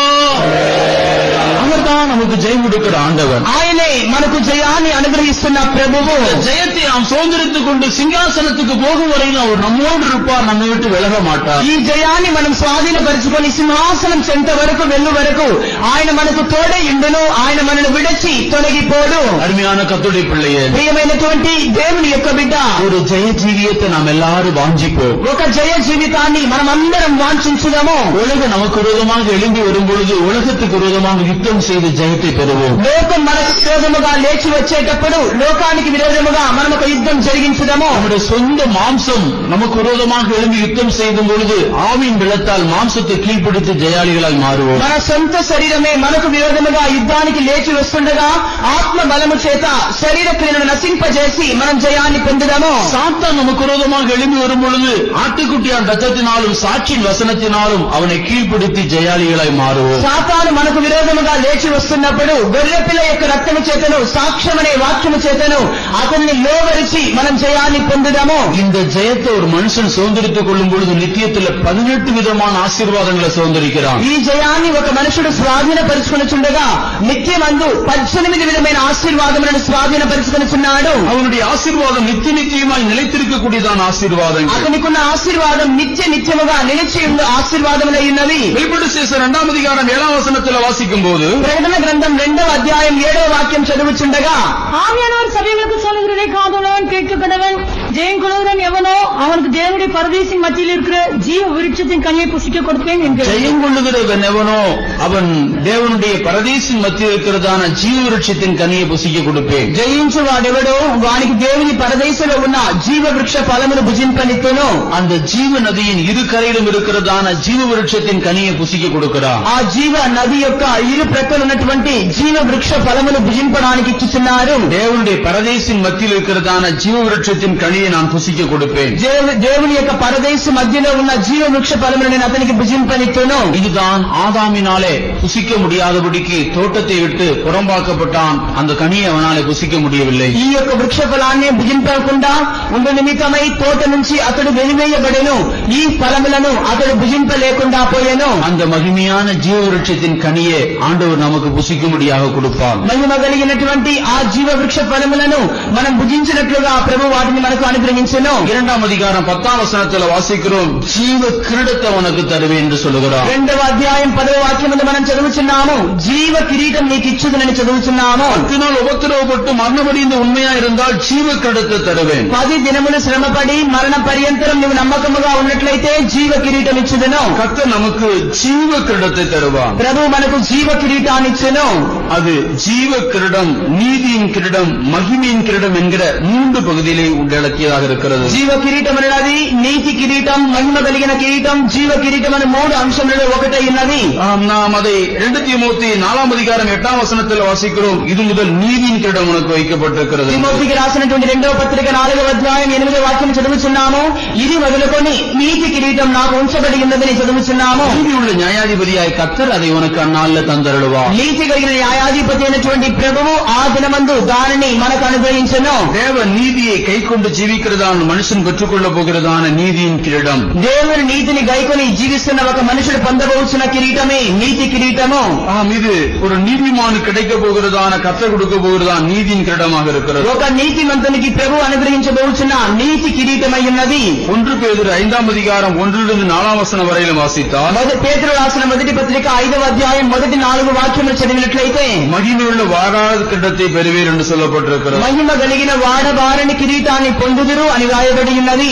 ஒரு மேய்ப்பனுக்குரியதான வேலையை செய்கிறதான ஊழியர்களுக்கு கிடைக்கிறதான கிரீடம் தான் இந்த மகிமையின் கிரீடம். ఒక కాపరి కలిగినటువంటి సేవను చేయించినటువంటి వారికి ఇవ్వబడినటువంటి కిరీటమే ఈ మహిమ కలిగిన కిరీటము. ஜீவ கிரீடம், நீதியின் கிரீடம், மகிமையின் கிரீடத்தை கர்த்தர் நமக்காக வைத்திருக்கிறார். జీవ కిరీటాన్ని, నీతి కిరీటాన్ని, మహిమ కలిగిన కిరీటాన్ని ప్రభు మన కొరకై ఉంచి ఉన్నారు. பத்தினால் உபத்திரப்படுத்தப்பட்டு மரணவரி இந்த உண்மையா இருக்கிறவர்களுக்கு அந்த கிரீடத்தை கர்த்தர் கொடுக்க போகிறார். 10 దినములు శ్రమపడి మరణం పర్యంతరం నమ్మకముగా ఉన్న వారికి దేవుడు ఆ కిరీటాన్ని ఇవ్వబోతున్నారు. 2వ అధికారం 11వ వచనத்தில் వాసిக்கிறோம். 2వ అధ్యాయం 11వ వాక్యములో చదువుతున్నాము. ஜெயம் கொள்ளுகிறவனை 2వ மரணம் சேதப்படுத்துவதில்லை. జయించు వారిని 2వ మరణం ఏ హాని చేయదని చదువుతున్నాము. ஜெயம் கொள்ளுகிறவனை 2వ మరణమాకియ అగ్ని కడలు సేదపడుతువదిல்லை. జయించు వారిని 2వ మరణమైనటువంటి అగ్ని గంధకములు మండుచున్న గుండం హాని కలుగ చేయనేరవు. 2వ మరణమాకియ అగ్ని కడలై జయం கொண்டவனாய் காணப்படுகிறான். అతడు 2వ మరణమైనటువంటి అగ్ని గంధకములు మండుచున్న సముద్రాన్ని జయించువాడై ఉన్నాడు. 2వ అధికారం 17వ వచనத்தில் వాసిக்கிறோம். 2వ అధ్యాయం 17వ వాక్యం చదువుతున్నాము. ஜெயம் கொள்ளுகிறவனுக்கு நான் மறைவான மன்னாவை புசிக்க கொடுப்பேன். జయించు వానికి మరుగైన మన్నాను భుజింపనిత్తెను.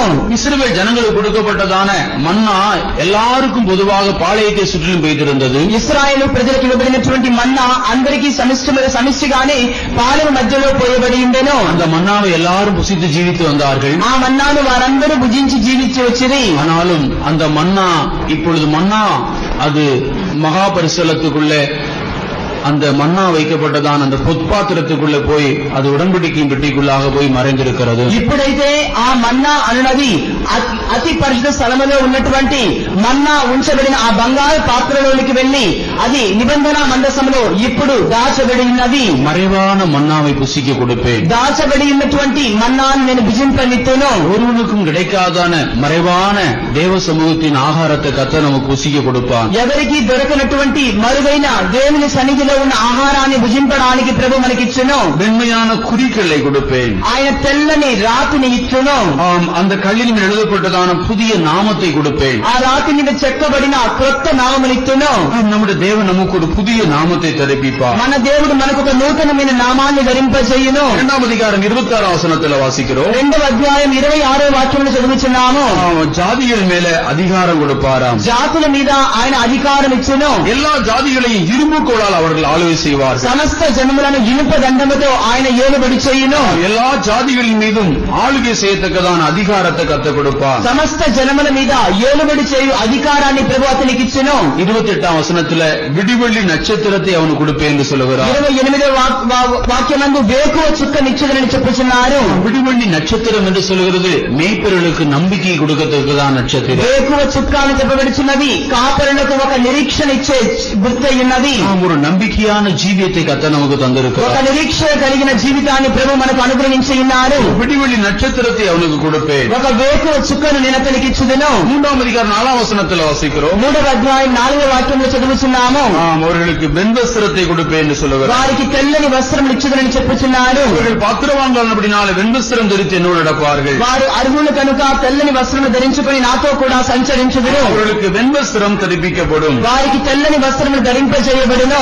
5వ వచనத்தில் వాసిக்கிறோம். அவனுடைய நாமம் ஜீவ புஸ்தகத்தில் எழுதப்பட்டிருக்கும் என்று. 5వ వాక్యం చదువుచున్నాము. వాని పేరు జీవ పుస్తకమందు రాయబడి ఉండును. அவனுடைய பெயர் ஜீவ புஸ்தகத்தில் எழுதப்பட்டிருக்கும். అతని పేరు జీవ గ్రంథమందు రాయబడి ఉండును. 3వ அதிகாரம் 12వ వచనத்தில் వాసిக்கிறோம். జయగుడెవను அவனை என் தேவனுடைய ஆலயத்தில் தூணாக்குவேன் என்று. 3వ అధ్యాయం 12వ వాక్యం చదువుచున్నాము. జయించు వారిని నా దేవుని ఆలయములో స్తంభముగా చేయుదును. அதிலிருந்து அவன் ஒரு காலம் நீங்குவதில்லை. అందులో నుంచి ఇక మీదట ఎన్నడూ కూడా అతడు తొలగింపబడనేరడు. எருசலேமாகிய என் தேவன் நகரத்தின் நாமத்தை என் புதிய நாமத்தை அவன் மேல் எழுதுவேன். మరియు నా దేవుని పేరును పరలోకములో నా దేవుని ఎదురు దిగి వచ్చున్న నూతన యెరూషలేమును నా నూతన పేరును అతనికి పెట్టుచున్నాను. புதிய நாமத்தை அவன் மேல் நான் எழுதுவேன். నిత్య పేరు నేను అతనికి వ్రాయుదును. புதிய எருசலேமாகிய என் தேவனுடைய நகரத்தின் நாமத்தை எழுதுவேன். నూతనమైన యెరూషలేమును నా దేవుని పట్టణపు పేరును వ్రాయుదును. 21వ వచనத்தில் వాసిக்கிறோம். 21వ వాక్యం చదువుచున్నాము.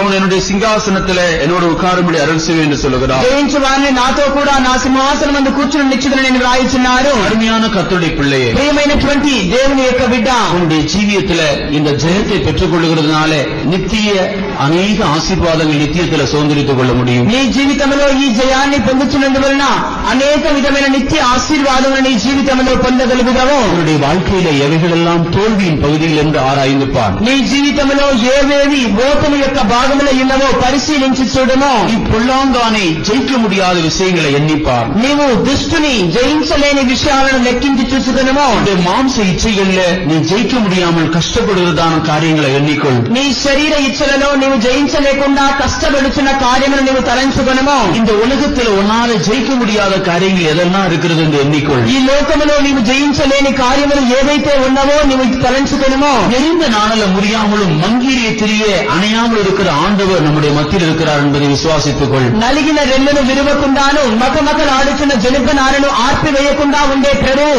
మన మధ్యలో ఉన్నారని విశ్వసించుము. நியாயத்துக்கு ஜெயம் கிடைக்கும் வரையில் அவர் உன்னை விட்டு விலக மாட்டார். న్యాయమునకు జయం దొరుకునంత వరకు ఆయన నిన్ను విడిచి తొలగిపోరు.